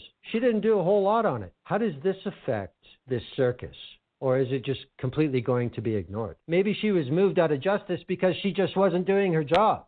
That's definitely possible. When you look at it, you had a show where you're critical of her long before this had ever came to be, her being shelved out of the position. There are some things that I observed in her time as justice minister. I mean, they're saying that perhaps she was given so much on her plate that she couldn't do everything well, but she found time to basically, failing to act is one thing, but acting in foolhardy ways, there's another. Now, she took time to rid the law books of these zombie laws and never prosecuted offenses such as dueling or practicing witchcraft. I don't see an objective reason why we had to waste legislative time for that stuff. She wasted valuable time, with the passing of drinking and driving legislation that criminalizes drinking after driving. That's going to lead to a never-ending quagmire of litigation, and it's going to be constitutional litigation, that bill itself. She had a lot of simple slam dunk things that she did, that she could have done, that she didn't, like easily achievable reforms. Rather than getting rid of the victim surcharge, which was deemed to be unconstitutional later, she could have gotten rid of that with a pen stroke without a legislative process. I'll never understand why she did that. And even how the decriminalization of cannabis was handled. I was never a big fan of the job she was doing. Now, saying that on Twitter had me receive direct messages from people calling me a racist. So I tend not to get into that anymore. I've written in a few of my blog posts where I've stated I can admire her as a person, as an Indigenous woman. I can be proud of what she's achieved, but I can also think that she was kind of a shitty justice minister. That is allowed. It doesn't make me a racist or a misogynist to say that. I can back up my assertions, just like with what Ms. Lee has to say. That being said, it's all speculation at this point. There are certain cabinet confidences and privilege that won't be waived regarding that. It'd be unfair to waive regarding that, but it just allows, like you said, for her to be turned into Joan of Arc, for this narrative to be built. Whatever reasons there were, and she isn't able to really speculate on what was frustrating her about the job and what wasn't working there. I also think that David Lametti is an excellent choice. Now, I really understand he's from Quebec and there's that whole narrative and he's a man, but he's eminently qualified for the position as well. So it's there's so many landmines in this conversation. I'm trying my hardest to avoid them all, but, I find on social media, even discussing the possibility that she was the new justice minister has had me receive messages saying, I thought you were an ally. I didn't realize you're racist. It's kind of tempered, my criticism of her on social media. Identity politics is a reality. There's no doubt about that. You say, why was time wasted to invoke legislation when you correctly say the stroke of a pen, a ministerial directive could have eliminated a lot of these things? Well, I think that just proves that she was indeed a team player, because it was the Liberal government that could present this legislation and say, look at the changes we're doing. But they wanted to do it publicly. They wanted to do it to build their own brand. They wanted to do it to establish a legacy for what this government was accomplishing for Canadians. So, just like every other government, they wasted time and money and resources for their own embellishment. Yeah, what we criticized her for could have been what made her an asset to the Liberal Party, but I also think there are things in her ministerial purview, like, the pardon system in Canada is flawed and broken. Yes. And this is something that she was a slam dunk for her, in my opinion, and it's still intact. And not to mention, she did nothing to rectify the gross overrepresentation of racialized descendants in our prisons. These are reforms that could have been public, that could have been the dog and pony show that the Liberal Party were looking forward to. And I think sometimes that, these were some of the things that I'm critical of her for. They don't mean that they're fireable offenses, but when I look at her body of work and I see what she had the potential to do and what was accomplished, I don't think that the results meet the narrative that are currently being sold to Canadians. I think it's also a demonstration of the Minister of Justice sitting at the cabinet table, sitting in Privy Council. You are part of a machine. Whatever the priorities that your ministry has, it has to fit in the bigger model, or else it's just not going to happen. And I think that lends credence to the discussion that the Attorney General should somehow be removed from that situation. Maybe a lot of it is for peace of mind, which is fine, whether we like it or not. Fields are a part of everything. But I think it demonstrates that no matter what ministry you are minister of, you don't get to decide everything that ministry controls. Yeah, no, I would definitely agree with. I think that there's some ministerial independence to decide. I think you're given a mandate letter that's a lot of bigger picture stuff. I myself, I would love to observe what a cabinet meeting would be like and to see, how much pressure they put on each other. As a cabinet minister, you're still an MP, and there may be an issue of importance to your constituency. So I think in that case, it's really hard to judge Jody Wilson-Raybould's record as Justice Minister without understanding what other pressures were involved and what other. I think in the end, though, when I look at the totality of a record, that there's a lot left to be wanting. Now about what you're doing. What do you want to promote about what you're doing? And for those who don't know, tell us the website name. My blog and my website are separate right now because of an issue between my web hosting provider. But my website is www.political-potshocks.com. I also have a WordPress site, which is politicalpotshocks.wordpress.com. That's where you can find me. And then also on Twitter that's Mr. Neil. Yeah, I'm not hard to find on social media. And that's it. I thank Mr. Neil for a very entertaining show. The longest The View Up Here in quite a while. But, hey, it was worth it. Thank you for listening, everyone. We'll see you next week at The View Up Here. Good night.